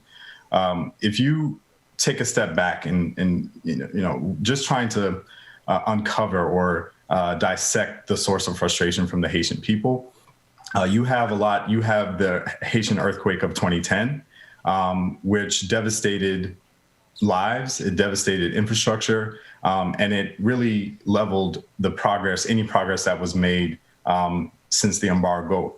So, the international community surrounded Haiti after the Haitian earthquake. We had roughly $12 billion of international aid that was committed. $6 billion has been dispersed.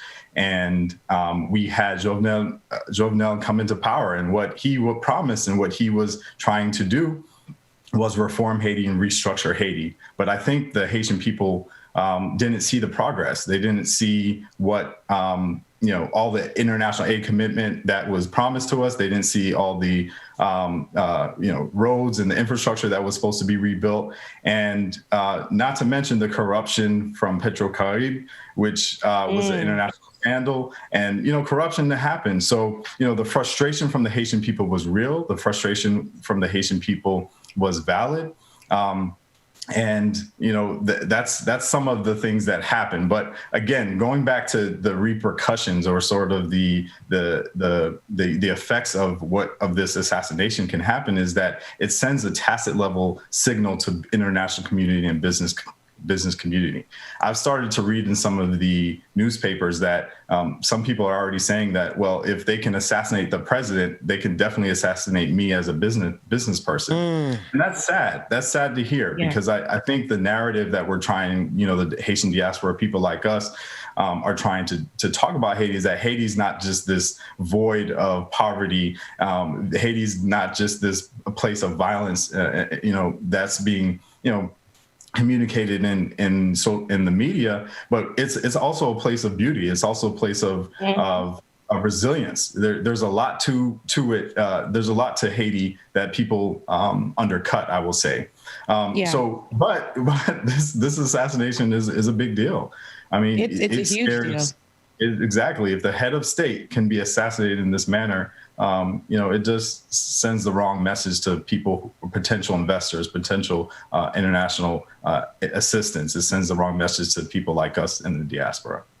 Yeah. And just to add, before we, add Dr. Carl Mack and Ben to the conversation, just wanted to add that after 11 suspects who were included into this were arrested after breaking into the embassy of Taiwan in Port-au-Prince, which sits near the residence where Moise was killed. A statement from Taiwan's Ministry of Foreign Affairs said. So even back in Taiwan, 11 suspects literally are part of the situation that's happening. So this is all over the place. So they're wondering, and they're wondering why, what the motive is. We already see that they assassinated the president, but there's so many other questions that arise from this, just simply why Colombians, right? And why people on the outside, and then 2 Haitian Americans who were involved.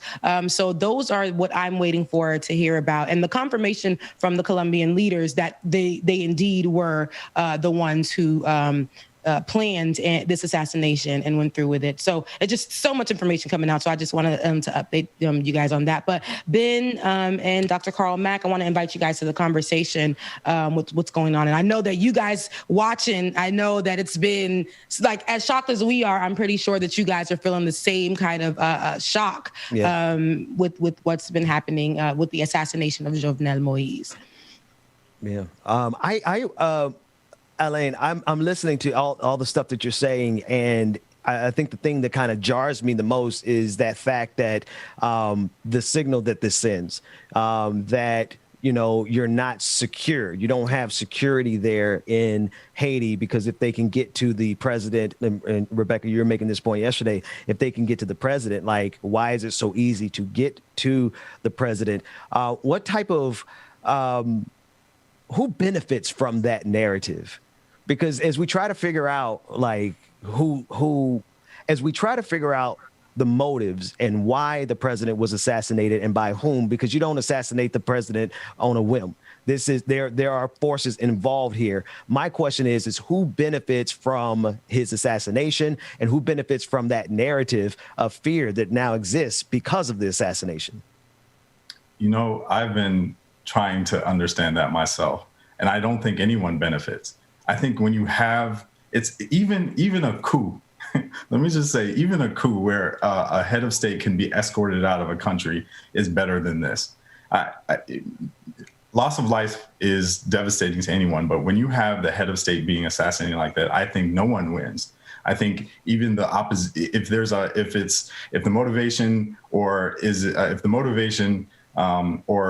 anyone that created this is from the opposition loses. If it's a state actor from another country, they lose, because now you have the international community coming down on them. If it's gangs that motivated it or sort of funded this action, then they lose, because you're going to have the international community come down on them. I can't see anyone that benefits in long term from having an event occur like this. So, but that's the question. I think that's what everyone's going to rally around. I think there's going to be intense resources dedicated to intelligence and trying to find out who, why, what, when, and justice and that investigation needs to be fully thought out. Yeah. You know what's interesting? Sorry, Ben. What's interesting in this whole thing? It's like, who benefits? We don't know, right? Because we know from a lot of the things that have been happening in the country that the people have been fighting for, fighting for their rights, fighting for new leadership, fighting for better communities that they have locally, or fighting for better cities, fighting for respect of the people. It's been so much, and fighting for safety. But it's interesting that through this whole thing, it was the people, the same ones that did want Jovenel Moïse to step down, not because they wanted him to be assassinated, but because they wanted better leadership in the community. Many people thinking that his leadership was just him being there, but being run by others. They felt like they needed somebody stronger, but they were the same ones who went out into the community with these videos that I do not want to play on here because they are a little graphic, but they're the ones who went out into the community to go out and look for the assailants. As soon as they got any kind of information, they went out locally and went out and did it themselves. They weren't waiting for anybody else to step in. Wow. It was what they said, the pep that went out, the people that went out and got these assailants, or some of them, and helped push this a little quicker than waiting on it, because they wanted to show basically, hey, we ain't want that man to be assassinated. That's and if anybody's going to come out of anywhere and mess in our business, we're going to show them how Haitians work. We're going to handle business ourselves. You can't come into our country, cause this terror, and think you're going to get away with it. So they definitely went and found some of these assailants. And Rebecca, could I because they caught these guys pretty quick. And now, if it had not been for, like you said, the culture of Haiti and the Haitian people stepping up, and I love that point that you said, that the people wanted change. They did not want the assassination. And when they got the information about these assailants, that they were involved in helping get, so now I understand why they were apprehended so quickly, because they're messing with the wrong group of people here. Yeah, definitely. I need people to know that historically, people need to understand, okay? Haitians are not, I know that the news will say all of this, and I know that, we are the poorest country in the Western Hemisphere. All of this, we know that. We already know how it gets. We know that when anything happens with Haiti, that's going to be the first sentence that they say. They're going to talk about how we've been in the streets protesting against our leadership and all these kind of things. But one thing about it, it's kind of like how we have that relationship been here with HBCUs. Anybody step into the conversation that has no business in it, we're going to be like, hey, back. Anybody who is white who steps into Black business, we're going to be like, it ain't your business. Anybody who's on the outside who steps into Haitian business, we going to handle ours. We're going to handle it. Historically, that's just how it's been. We are allergic to, anything pretty much Caucasian. You see how we handled business historically, and we killed off our oppressors. And, this is just us. So no matter what, we'll come together if need be, because it's just this right here was not what the country needed. And then even the leadership now that's taking place is still a lot of confusion. As Vanya said yesterday on the show, there are two systems, and both systems are broken, and they're trying to figure out how to work through that. We have the former PM who is taking place as the active president now, and the PM Ariel that Jovenel Moïse had put into place the day before he was assassinated, who's taking position as PM. But there's two systems that are, we don't know how that's going to work. Are the people going to accept this? What's going to happen for the community now, especially with it being supposedly supposed to be 15 days under siege where they do nothing, right? Yet the active president now, who is saying that the country is free to be open, is free to be functioning now. So there's so many questions. I don't know if that's the right thing. Some people are saying that we shouldn't be speaking on this because it puts the country in more of a position of being targeted for some reason. So I don't know. It's so many questions. It's so many questions for us as Haitians. It's so many questions for us as journalists. It's so many questions for us who are studying this. But every time a piece of the information comes out, it's confusion. Like, why was he targeted by Colombians? And Sister Zora, thank you. And Dr. Pompolis, thank you as well. Because, from my perspective, this is all helping to eradicate my ignorance about what happened in Haiti and what is happening. And so the closest I can get to trying to piece this all together, and Sister Azor, for you to answer the question about Diaspora, because I was asking that question. So it sounds like there's two groups inside of Haiti, and there's some tension between the two. And so that harkened me back to what happened in Liberia. Now, obviously, we haven't gotten to the point where there was an absolute civil war. And for those who are not familiar with Liberia, you had the natives of Liberia and then those who were brought to Liberia from America, right? And so those two groups have been at each other for a while. And ultimately a coup occurred, and you saw that happening. So in trying to understand this, and when you talked about the devastation that happened in Haiti, the amount of money that came, folks didn't feel like progress was happening fast enough. So was that feeling amongst all Haitians, or was it amongst these two groups? And maybe I'm not even explaining it right, of two groups. So that's why it would help me to get some insight on those are Diaspora, those who are, and forgive me, native Haitians. I don't know. So help flush that out for me. Yeah, absolutely. Yeah, in my research and what I found for the $6 billion of disbursements that were made for international aid, 90, I think of upwards of 90 to 95% of that went to for-profit contractors and IGOs. So it doesn't go directly to the Haitian people. You essentially purchase the expertise, the equipment, but when it comes to incorporating the Haitian people, that is far in between in most international development programs. I specifically asked this question to I would say development elites within my research, within my dissertation, and then very few of them actually incorporated the Haitian people in their programs, right? They assist them, they're the beneficiaries of them, but those who are running the programs are not Haitian. So when it comes to the perception of progress from the diaspora, I don't think it was there. However, when I visited, I did see some progress. I did see, the renovation of the Haitian airport. I did see this slow trickle down effect that occurred. But the issue with Haiti is that progress is always marginal. Progress is always minimal. And we're looking for big change, especially when you have that type of international aid commitment.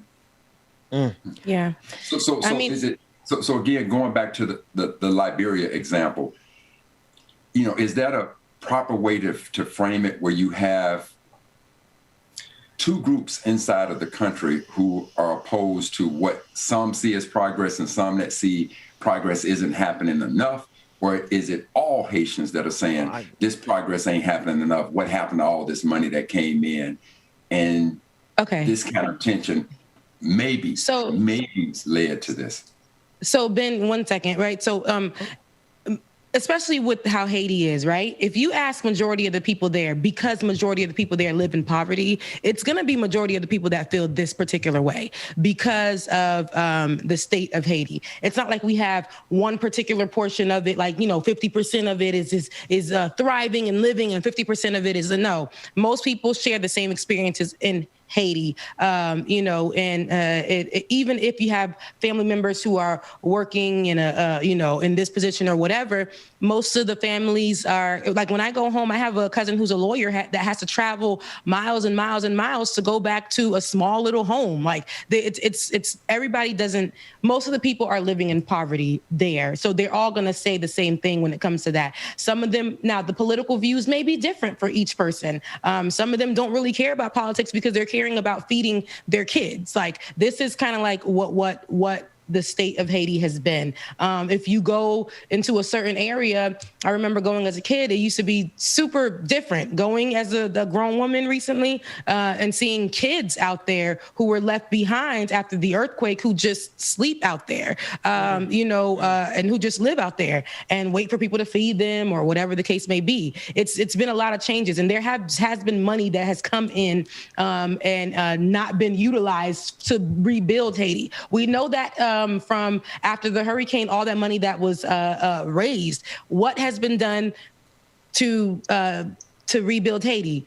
Not a thing. Okay, so it's like, it's not only that, it's the drama that or the politics that were behind Petrocaribe and the money, like the missing money there. People are saying right now, since the assassination of Jovenel Moïse, saying follow the money. So there's a lot of things that are behind it. But I will say, as a country, as people, that's why a lot of our parents are immigrants and they've moved to other countries for better lives, is because of the poverty there, the way that they thought that they would never be able to get out of that type of living. So, most of the people there are probably sharing the same thoughts when it comes to that, whether we're in Haiti or outside of Haiti. Because even being outside of Haiti, we still are, most of our families are responsible for taking care of those that are left behind or that are still in Haiti.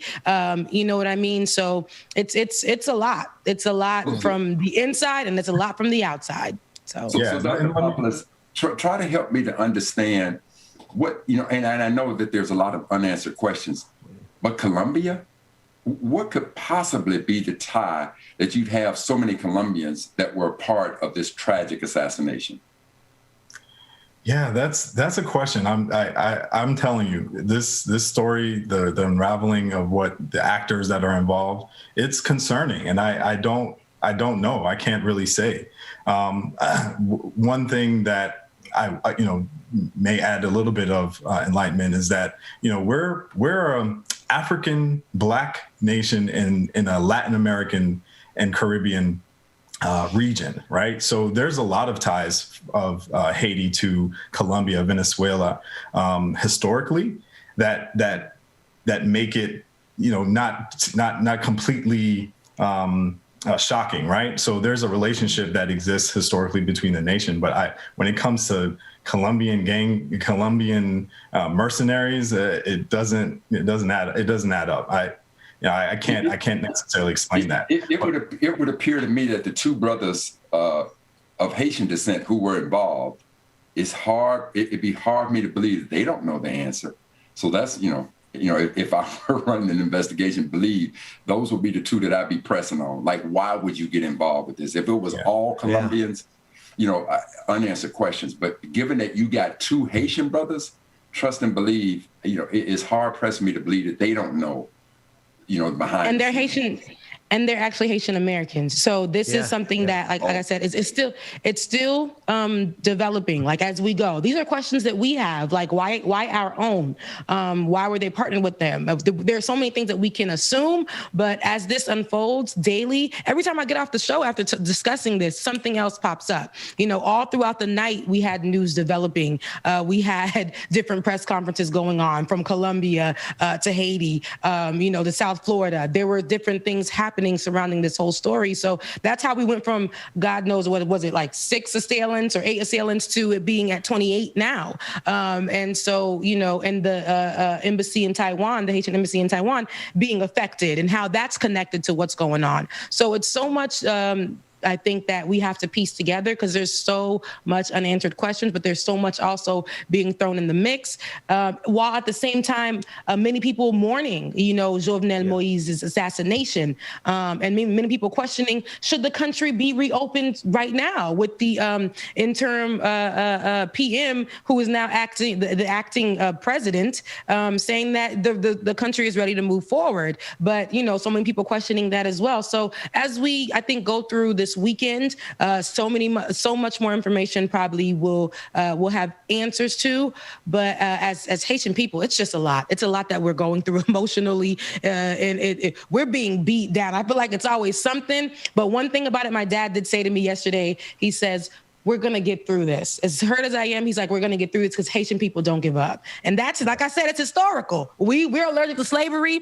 We're allergic to it all. We might be like the poorest, but we get through every single thing. We'll be over there celebrating what needs to be done. Us in the diaspora, it's not only the flags that we represent on January 1st or, on Haitian Flag Day. It's a connection that we have. It's deeper than that. So when Haiti hurts, people who are actually connected to Haiti, it hurts us. We bleed too. So it's our job to represent. And you, Alan, who made sure that you put that in your education, you put that in your profession, Haiti, so that means a lot. It means everything. I'm going to cut it to a break right here. Alan, if you can definitely stay with us so we can further the conversation. That'll be amazing. So, Bubba, let's take it to some music and we'll be right back after this. Feel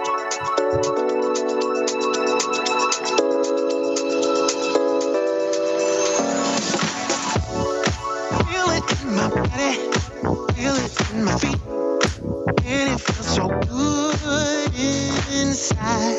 When I hear that music, it gets me on my feet. Makes me wanna dance all night. Don't make me remember everything you did, 'cause I don't wanna hurt inside. Feel it in my body, feel it in my feet, and it feels so good inside. And I always wanna feel like this. I close my eyes and all the troubles fade away. You was once got so deep into me, but tonight I won't let that out. Gonna make myself forget about you, baby. Gonna make my head forget your name. Tonight I'm gonna dance the pain away. Forget your name. Oh yeah. Feel it in my body, feel it in my feet, and it feels so good inside. Don't need anybody. Shout out, Nikki. Good morning, Nikki. I just wanna dance all night. I don't want to remember everything you did. Come down with the hurt inside. Feel it in my body, feel it in my feet, and it feels so good inside. And I always wanna feel like this. I close my eyes and all my troubles fade away. You was once got so deep into me, but tonight I won't let that out. Gonna make myself forget about you, baby. Gonna make my head forget your name. 'Cause tonight I'm gonna dance the pain away. Forget your name. Gonna make myself forget about you, baby. Oh, gonna make my head forget your name. Time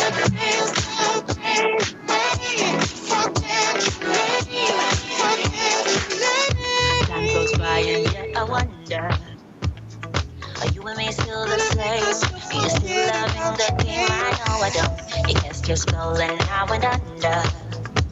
I know the laughter and the pain. Will I ever love again? I don't know if I can take it anymore. So I stay here and hold my heart when you walk out the door. Made a promise to myself and I repeat it in my head. Set your mind free. Set your mind free. No one knows what I've been through, but this is the end of me and you. Set your mind free. Made a promise to myself, this time I will keep it. Where there's a will, yeah, there's a way. With every smile, with every tear, I know I will make it.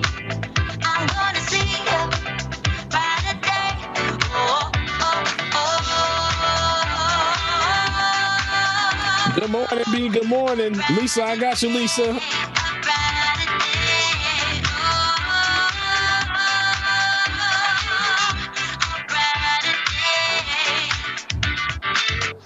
Time goes by and yet I wonder, what we put each other through hell? What can we just get over ourselves? I know we should. You cast your spell and I went under.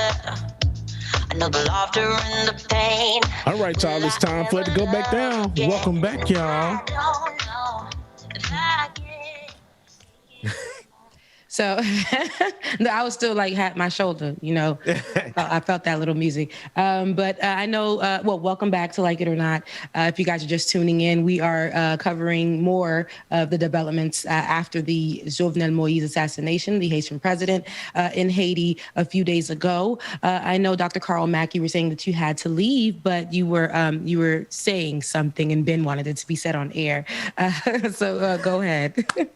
Again, when we talk about the importance of understanding our culture, and Sister Zor, this obviously hits home from you being a Haitian, and Dr. Pompolis, the fact that you would devote your scholarship to helping to remember your culture, to help the rest of the world to understand it, has brought such insight. Because as I'm sitting here and hearing the breaking news that occurred earlier, I did not have the level of insight that both you and Sister Zor have brought to us. So again, that's just all the more reason for us as a people to embrace our culture, understand our culture, because if we don't, we'll allow somebody else to tell that narrative. And that narrative is always, in most cases, going to put us in a far more negative light through a policy of omission, through their narratives. And I just applaud the two of you for helping this brother to understand a little bit more intelligently what's going on in the country. And to all of our Haitian brothers and sisters, we all grieve with you in such a tragedy. And again, thank the two of you for bringing such scholarship and insight into this matter. Yeah. No, thank you. Thank you for listening. Thank you for being open to the conversation. And thank you for trusting us and having this conversation and educating you. And I'm, not only am I clarifying situations, but I'm being educated with people like Vanya from the Haitian Times, who was on the show yesterday, and people like Mr. Alan Pompolis here today. So it's like we have experts, like we said yesterday, we have experts in our own community who can have this conversation, who can help us put the pieces together and understand a little bit more about Haitian people, about politics in Haiti, about different numbers and how that looks in Haiti, about the diaspora. So it's a good thing, and I'm happy that you guys are open to understanding, so that we can have a positive and effective dialogue about the situation. But and again, the thing about it is to hear it from our people, and not the other narrative that so many people want to believe. If you take the approach that some people's ice is colder than ours, in this case, our ice is just as cold. America, like it or not. I love it. I love it. Every time. Dr. Mack, I know you got to jump. Never leave. He got to make sure he drops that mic. I live for it every single time. I love it. Dr. Mack, hey, we'll be here. I know you got some stuff to do, man. It's always a pleasure hanging out with you. Thank you for joining us this morning. Always a pleasure, fam. And again, thank you all so much. Thank you. Thank you. Whoo. JC, look, let me show you. He was like this. Whether you like it or not. I loved it because it was giving side view today, and he was giving me turtleneck power. He was giving me white. His teeth are always white, and his hair was particularly nice and laid. It was just every time I see that man, it's just like he's so put together, and then his voice on top of it. It's like James Earl Jones meets Bernie Mac, man. Because it's so good. It's brilliant. I knew I had to get Brother Mac in on this when he was quoting Frederick Douglass.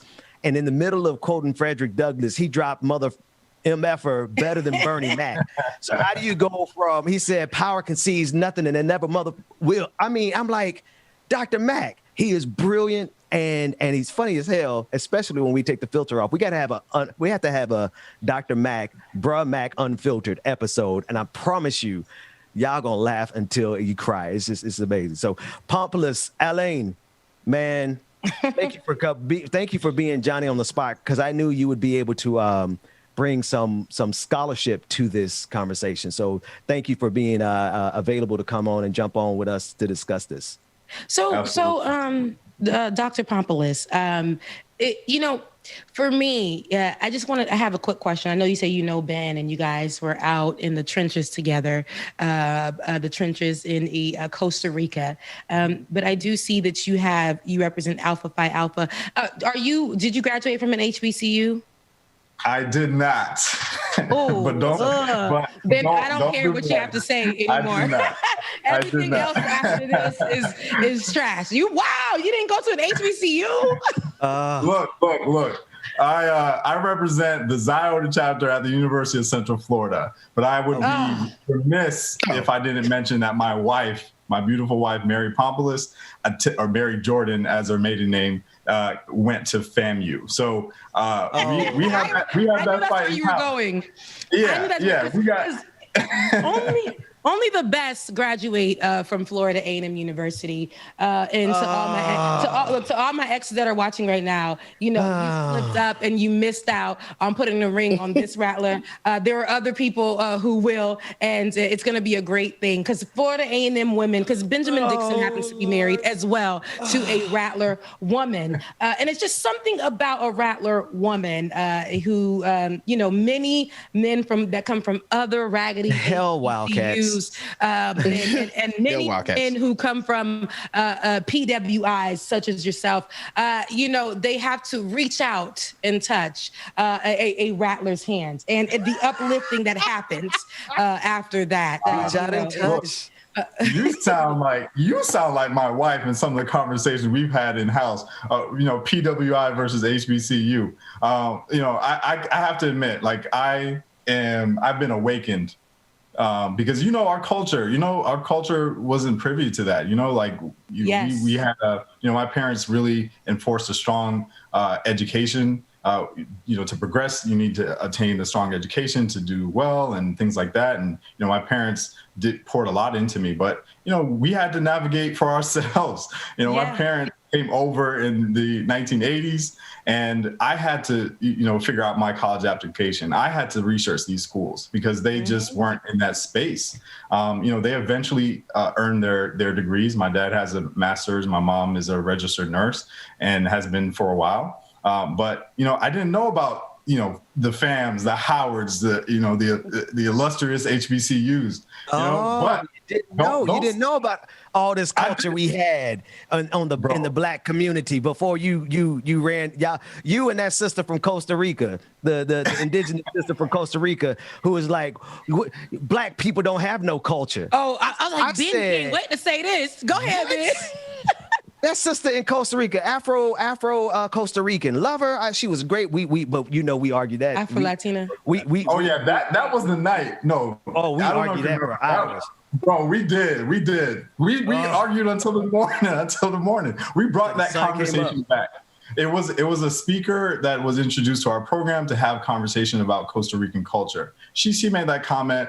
I understood where she was coming from. Ben didn't. And then we took that conversation back to the hotel, and Ben and I debated from probably maybe like 10 at night to like 6 in the morning, like just talking. To that scorpion showed up in your bed. Yeah. Listen, me and Ben have had similar conversations as well. So, but, and like I said, it's for us to be open to the conversation and learn from each other in this instance. I know as us being raised as Haitian Americans, we had to, like, code switching is real. When we went to school, it was different, because then some people would think you're Black American, you knew how to be in that crew, but then you had to separate yourself when they're calling you out. Hey, your mom and your daddy Haitian, you ain't one of us, da, da, da, da. So it wasn't that we wanted to be separate. It's because they literally, we came here, even Black folks that look just like us told us that we were separate.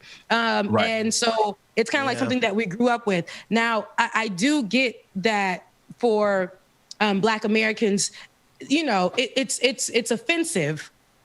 Growing up at first, I didn't think it was offensive, but having that conversation with Ben, who ate me alive, my God, literally, I understand how it can be offensive, because, if I do look at it, that you guys do have a culture. Black Americans do have a culture here in America. I mean, we see who's biting off of a lot of the culture here in America. So, Black Americans do have their own culture. But when we say things like that, it's like, I don't know. I don't want to have this conversation right now, but I do understand it from both sides of the spectrum. But I don't want to. You know what? Because today is about Haiti. Like, today's about Haiti. I'm not opening that. I'm not sure. Let me just say this. There's a science behind that. There's a reason why we think and talk like that, and that's essentially some of the research that I've done. When you grow up in a multicultural household, you have a different lens, you have a different framework in how you think about things.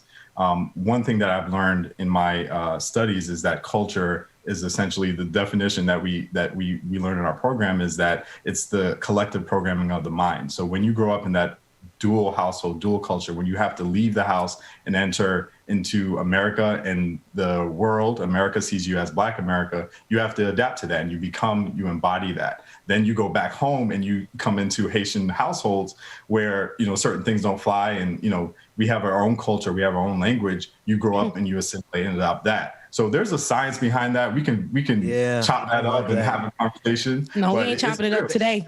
But that's the aspect, Rebecca, the aspect that we talked about off air was, and Dr. Mack was alluding to that. He was talking about, trying to get some clarity on the diaspora. And what I think is so beautiful about Blackness is that we have a collective diaspora, that we're all from, we're all descendants of Africa. But then we have our smaller diasporas. Like, there's the Haitian diaspora, those of you who are of the African diaspora, obviously, but now you are also the diaspora of the island of Haiti. And so that's that community that you're talking about, Alan, and we have it too as Black people. Like, it's so similar, like how we have the code switching that Black people have to do across the globe. It's tiring. And I think it's time for us to have a globe where we ain't got a code switch. That's the bottom line. And it's like we want to say, because I remember when we identified the code switching, right? And we were like, it's a gift. It's great. We were going through that phase of it's creative. It's innovative. It gets the people going, right? We don't know if you're going to be right. I mean, you don't know if I'm going to be right here with it, right? You don't know if I'm going to be city girls. You don't know if si ma parle en notre langue, you don't know if I'm going to be right here with it in very, what people call very smart speaking. She's well-spoken. You don't know, because all of that is all me. But I want people to understand that if I give it to you in the span of 60 seconds, that's all me, right? It's all me because I come from all of those different things. It makes me who I am. So I don't like being for 8 hours in a corporate office and I can't say slang or I can't utilize some particular type of words because it's going to be offensive to my coworkers who happen to be white. Or if I'm in, like, now that I'm wearing braids, when I was coming up in journalism as a young journo, I used to wear my hair very, very straight with long, straight hair and curl it. If you look at some of these journalists now, they'll wear certain dresses. That's what I used to be looking like. And I was told I can't do my nails the way that I do them now because it's going to take away. I was even told because I'm dark skinned and I'm a product of immigrants, I'm going to have to work a little harder when it comes to being in the journalism business. So, I'm tired of the code switching. I know that we looked at it as a gift at a point in time. It was. We were able to switch up, get into this area, get into that area. It was innovative. It was fun. But I want people to know that we are all of those things that makes up all of us. The Black people are not just one. And that doesn't make us less intelligent because I got braids or because I rock nails that are long. It doesn't make us not qualified because I might have an accent. I know that they treated my mom a lot of times like trash because of her accent. Like you, Alan, my mom is a registered nurse as well. And it took her a long time to get that done because they felt like because she didn't know English, she wasn't qualified, or because not that she didn't know English, because when she finally did learn English, it just was with an accent, and they just said that she just wasn't qualified. I almost had to step up a few times and get a couple people together, with how they were treating my mom in these workspaces. But it's a lot of things that we got to go through. And my mom tried code switching. I'm like, lady, your accent does not allow you to act like you're that American. Lady, no, okay? Be your Haitian self. Be your authentic Haitian self. So, even my dad taught us when we were younger to code switch, because growing up Haitian in the middle of South Florida and going to, at the time, a predominantly white school, in a white neighborhood, my dad literally sat us down before going to school as kids and said, don't go speak Creole at the school. I beg you, just don't do it, because they're going to put you in them Esau classes. And because we would go to school and just be speaking another language. And as soon as the teachers heard you speaking another language, they either used you to go interpret for the other kids. Okay. Now you're a 5-year-old and you're interpreting for other kids. It's crazy. Or they assumed that you didn't speak English, depending on what kind of teacher you had that was ignorant or whatever. 3 of my siblings were placed in Esau because they chose to speak another language in school. They were placed in summer school. One left behind, even though he was progressing, he was advancing quick because he spoke another language in school. So my dad had to literally beg us, please do not speak another language in school, because they're gonna think you don't speak English. They're gonna think you don't speak English. So, I mean, it's been tough. I know. Okay. So Bubba, I want to bring you in on the conversation because I see you in all that glowing skin sitting over there. Charlie, it's just the extra brightness on the filter. That's okay. It's all it is. Because trust me, on my side, it's not that bright. It's nice. No, it's nice. You're giving me glow here. But I know you growing up in Florida and you being surrounded by Haitians, you're going to BCU. You went to BCU, so you already know.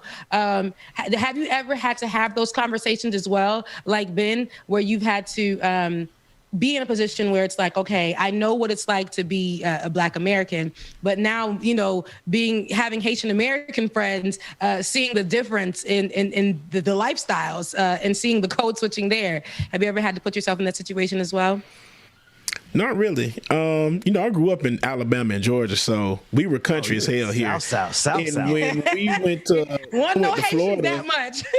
Right. Now, when I went to Florida, that's my first time seeing Haitians. So I was just like, a Haitian? What's that? I'm so lost. What's going on?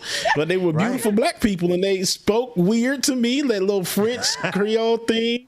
I'm like, oh, okay. That's kind of cool. But yeah, because I know a lot of them now. Know a lot of y'all. Yeah. I mean, especially in Boston.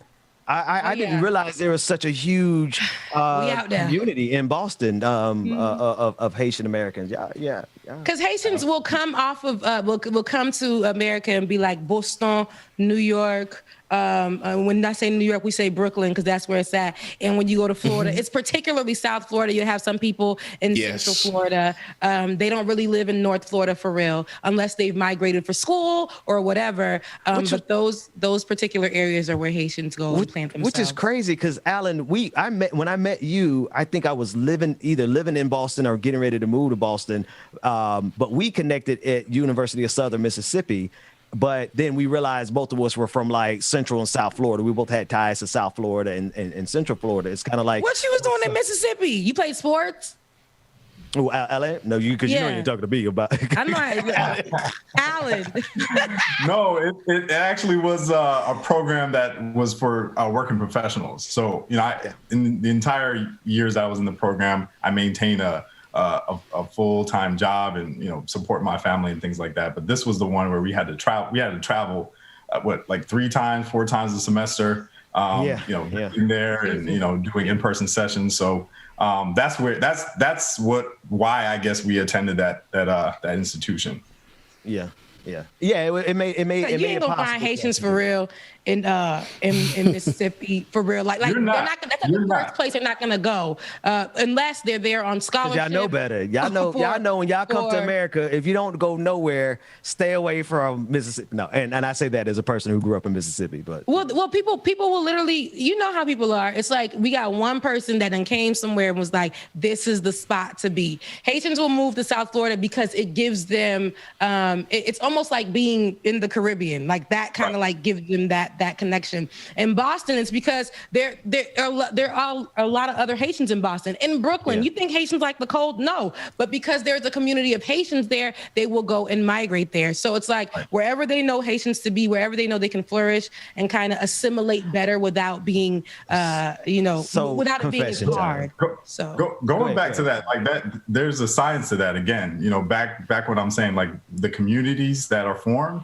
And why there are communities in Boston and why there are communities in New York. Those are typically people who have immigrated from Haiti. I would say the first wave of immigrants that came to Haiti in the 60s, 70s under Duvalier, tended to congregate around the northern area. The Haitian wave after the ICE, the embargo, you had waves of people, of Haitians, so the so-called boat people were arriving in Florida. And Miami, South Florida is the Latin American North. That's been, it's been characterized as that. So there's a science to that. I'm definitely still connected to my South Florida roots and, love my Haitian people.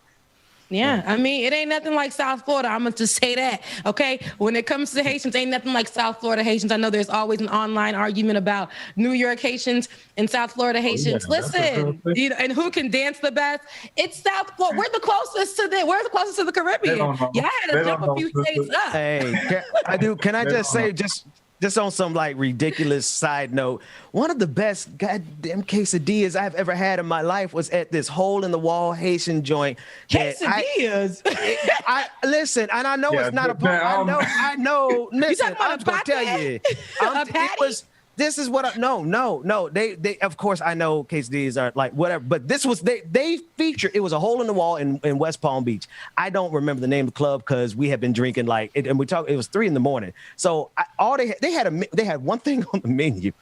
Quesadillas, and I see why. And it was just, but the culture in that room, at 3 o'clock in West Palm Beach, the Haitian vibe that was going on, and like the dancing and the music, the live band, the compa, it was life at 3 a.m. Yeah, I don't know. Maybe the quesadilla had epice, which is our Haitian seasening that we blend together with herbs. I don't know but it was the best one I ever had in my life. And peppers. Once you put epice on anything, it changes its life. Okay, this is every Haitian who knows what I'm talking about, Alan, you know what I'm talking about. Epice is just something that your ancestors whisper in your ear with no amount of measuring could actually make it taste like, it's just like you just let the ancestors whisper and you create the epice with mad herbs and peppers. And what was that fish y'all made? You made one time. Poisson rose. Which I think is red snapper, which I feel like I just found that out recently that it's red snapper. But I don't know what it was, but it was good. That's all. Poisson was, and he was just like, "Come on, yeah." I know you know about the griot too, Ben. Yeah. Yes. You know about griot? Okay. Yes. Yeah. I like because you should, if you had asked me about growing up around Haitians, I grew up around Haitians because I grew up in South Florida, and I remember Haiti Day. I remember how bad y'all used to get treated. We used to treat y'all. So I didn't personally, but it was pretty hard being Haitian in South Florida growing up in the 90s, being in high school because we didn't necessarily treat y'all the best. I put it like that. So. Like, look, that's why this is the type of stuff like you were saying, like that's an whole other episode because that was real. That was real. That's why we have those conversations that we have when we That's say. why y'all don't like us. This is why we say, listen, our parents used to tell us, listen, stay away from the Black American, because we used to get treated like crap. Our parents got treated like crap. And I think that also, I think it's systemic for them to create the separation amongst Black people.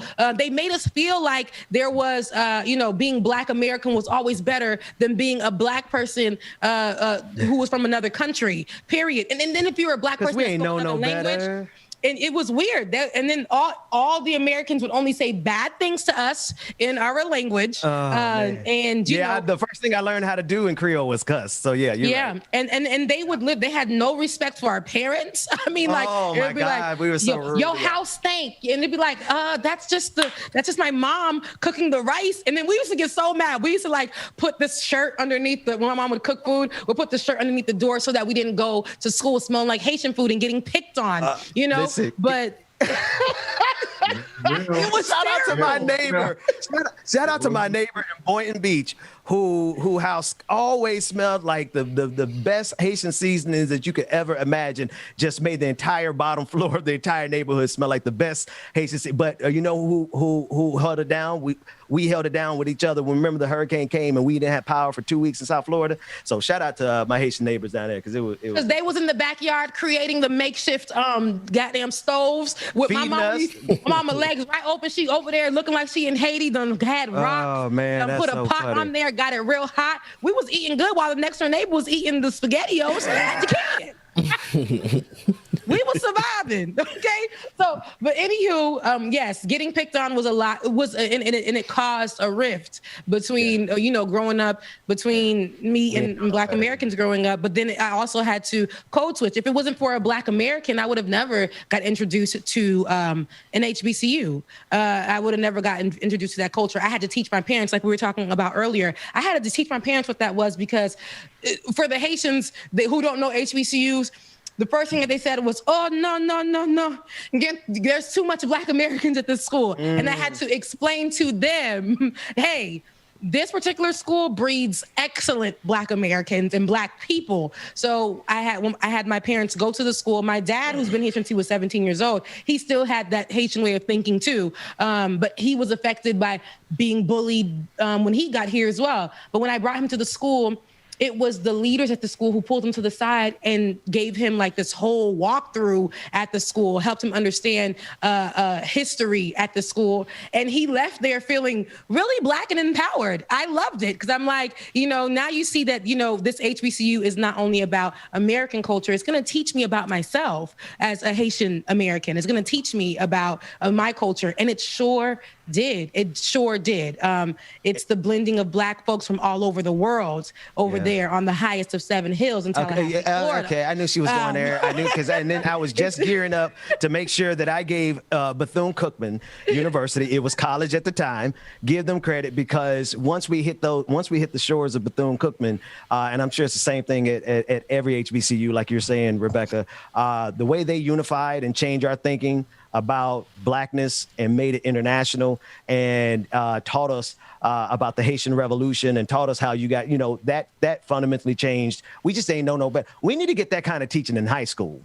I'm tired of our kids. About the Haitian Revolution in high school. I knew about it, but that was not taught to me the way that Christopher Columbus discovered the Americas. And when I got to Florida A&M University, the first class that I took, and I will always remember, was a class that taught me to unlearn that and how Christopher Columbus did not discover Haiti and what he did to the original people over there on that island country. So it definitely helped me unlearn that and love myself more and my history more as a Haitian. So shout out to Florida A&M one more time. Shout out about to Florida A&M. Ain't about Alan. I don't care about FAMU. What you got to say about it? 'Cause you ain't go to either one of our schools. I did not. But I got a wife. I got to keep a happy home, bro. So shout out to FAMU. Shout out to FAMU. My wife's sorority, Alpha Kappa Alpha. Shout out to all her line sisters, everybody. Like I'm all FAMU'd up. Ben has a shared experience. And because this show is over in 8 minutes and I go back to reality, shout out to my wife, who was also for FAMU and also a member of Alpha Kappa Alpha sorority. So let me watch my mouth. But hell, Wildcats of Bethune-Cookman University. Alex, your thoughts on that? What were you about to say about that? Well, whatever we were talking about. I mean, I just want to talk about, going back to putting the doctor hat on and just talk about the science behind that. Like what makes Haiti so unique is that we have our own nation, right? Like we are part of, we are in the Western Caribbean, we are in the Western Hemisphere, we are closest to the United States. So we have a 1 million plus Haitians in the United States. And our identity is predicated on the fact that we can carve out ourselves in a way that I think African Americans can't carve out themselves in the United States. Similar to other Caribbean countries, they have identities. It's not the African identity that we should all aspire to understand and know and embed within our own psyches, but it's one step removed from African Americans who have lost the identity and are unable to connect back to their African roots. So we have our way of eating, we have our way of dancing, we have our way of celebrating music, and it identifies us. You can walk into a place and someone can look at you and say, okay, that person's Haitian, right? And is it the bone structure? Is it the feature? It is. Yeah. Yes. But it also could be the way we dress, the way we walk, our swag. There's something about communication. There's something about your face is so Haitian-y. First of all, it's not only the name. How do you have a Haitian-y face? It's beautiful. It's the cheeks. Okay, so if you look at my face, you guys see that I smile a lot. So you'll see the cheeks, right? It's right up in here. It's our eye structure. For some reason, a lot of Haitians have almond eye shapes, right? It's just kind of like that comes with our culture, and it's the fontet, right? I don't right up in here, right? What is the fontet? I'm guessing tell you where you from. Right up in here. We got the race science over here on the Benjamin Dixon. It's a science too. It's really look, because I see that Dr. Pompilus likes to say that there's a science behind it. But seriously, there really is, because it's almost like when you see, I can look at somebody and I can tell that they're African here in Atlanta. I can tell that they're not Haitian, they're African. Even though they'll look at me and be like, "What part of Africa are you from?" And I'm like, none. I'm from Haitian. Wait, what'd you say, Rebecca? No. But here when I look at you, I can see, I'm like, you got Haitian features. Oh, yeah. Oh, yeah. I absolutely. But the one thing though, and man, this is what I really love so much, because I just love, I love the community that you all like. I love that interconnectivity that you all have across the Haitian diaspora, because it really, it was the collectivism. If I remember any conversation we've ever had for hours upon hours, it was the collectivism versus the individualism. And we were discussing this in Costa Rica until the sun came up like every other night. How many bottles of wine did all? Because it was a lot of us, and we went through I don't know. It was 4 of us, and we went through 4 bottles of wine, debating collectivism. And what year was this? It was around Trayvon. Trayvon Martin. Yeah. I think that's how you call it. Yeah.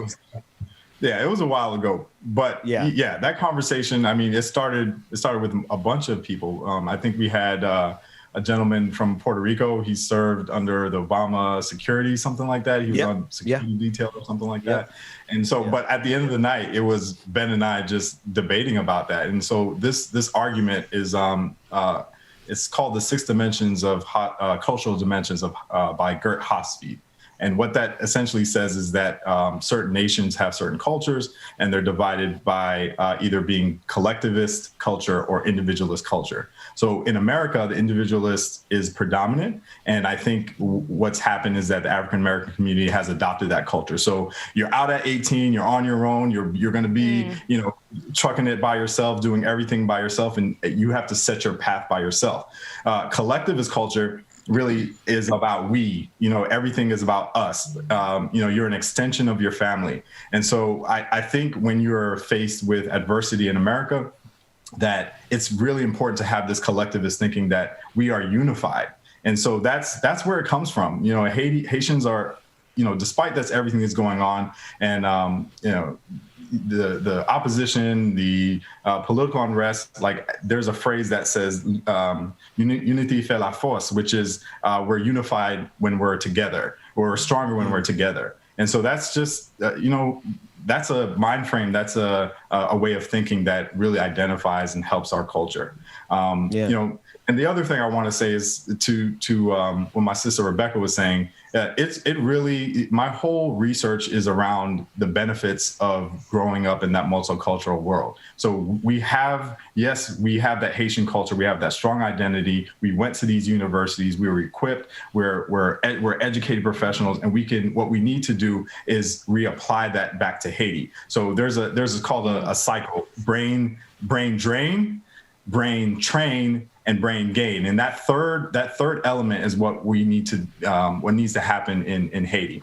So we need to repatriate the knowledge stocks, the capital, the human capital that we have, and bring that back to Haiti in assistance to help accelerate development.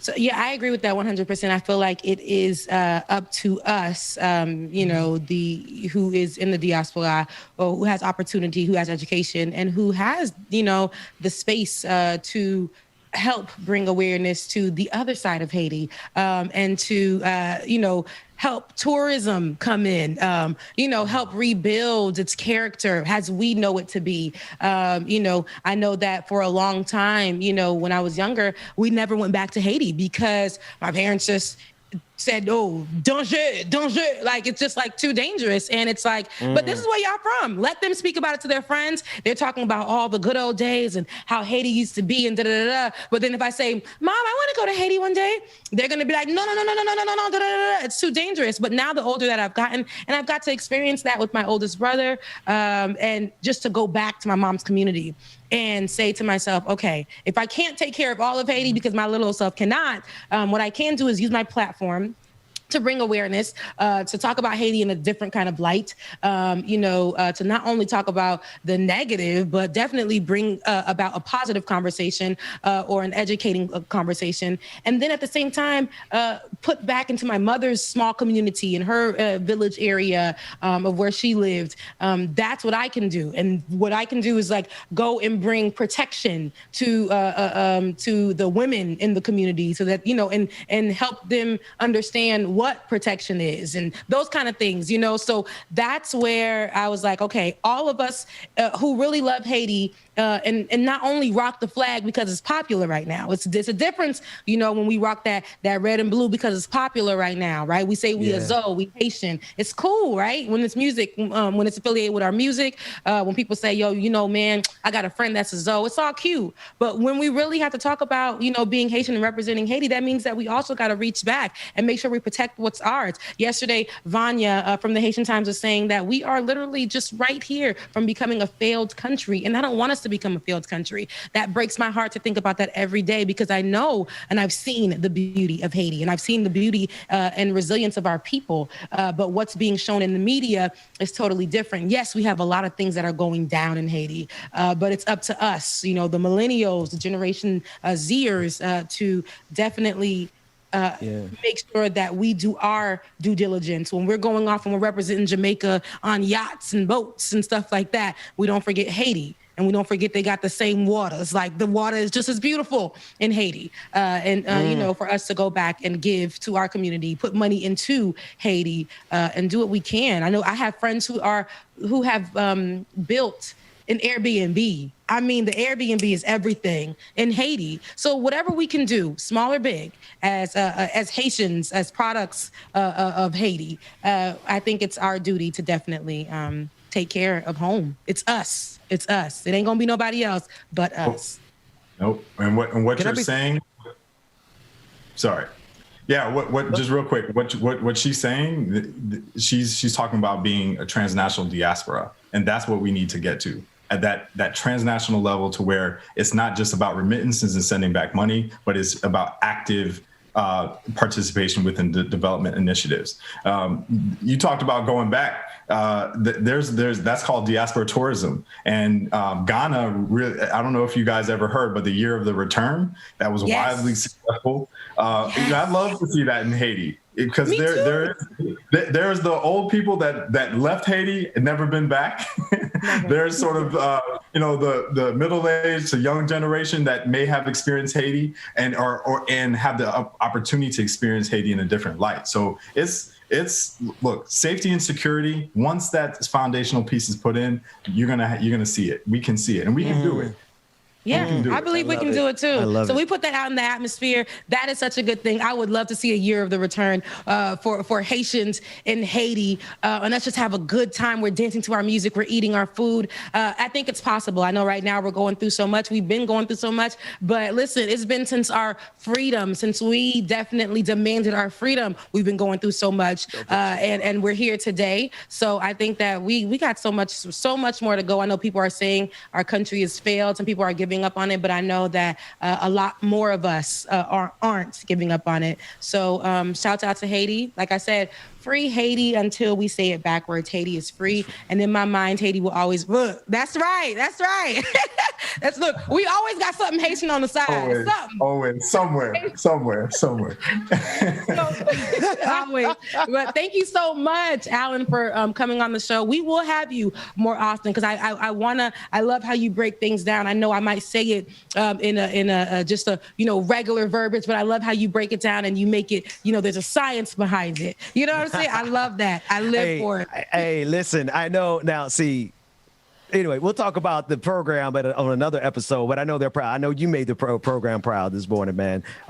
You spent a lot of years doing that research that you did. So shout out I'll give them one. Shout out to the people over at University of Southern Mississippi. Y'all produce some really great content but this brother, thank y'all for giving this brother the type of platform, the opportunity to get that PhD, that research that you're bringing to it. So shout out to them. But most of all, man, thanks for coming on, because I do believe, Rebecca, this is the best coverage on the internet right now, probably, period, on Haiti. I like to think so myself. I think we brought in the conversation to just more than it being about the assassination, which is very important, and it was very shocking, to breaking it down to what's happening in politics there from an expert who actually works for the Haitian Times and gets that news every day, to us having a broader conversation of the diaspora with Dr. Allen here. So I think that, yes, you guys come over here, and you know how Haitian I am. Guys, you guys understand that when we're talking about Haiti, it's always going to be Haitian as hell, always, forever and forever. And she gonna keep talking. If you James, where the music at? Before we get out of here, I want Alan to tell people where they can find him. Okay, before we get out of here, Alan, tell people where they can find you. Yeah, you can find me on Twitter. Diaspora Partner is my handle. You can go to my website, HaitiResearch.com, if you want more information on the facts, the statistics, my study, my research. And hit me up, LinkedIn. I'm here. I'm accessible, and I want to talk to everybody. I want to talk to people and calibrate the narrative about Haiti. That's my mission. That's my goal. And I'm ready to do that. So I appreciate you guys for allowing me on this platform. My brother Ben, my sister Rebecca, and everybody else I spoke to today. I really appreciate it. Oh, pleasure, man. Yeah, absolutely. We're right here with you. So thanks for coming on again. I will keep you on forever, so let me stop talking. Love you guys. Mean it. Alan, you enjoy the rest of your day. Ben, you enjoy the rest of your day. Bubba, take us out with some good music. We will see you guys on Monday with more Like It or Not. Thank you, Dr. Allen. All right, y'all. Going to give y'all a few seconds. It's time to cut out of here. So see you on Monday. Deuces.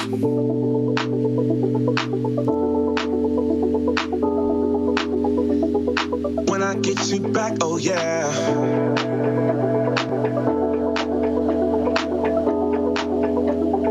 When I get you back, oh yeah.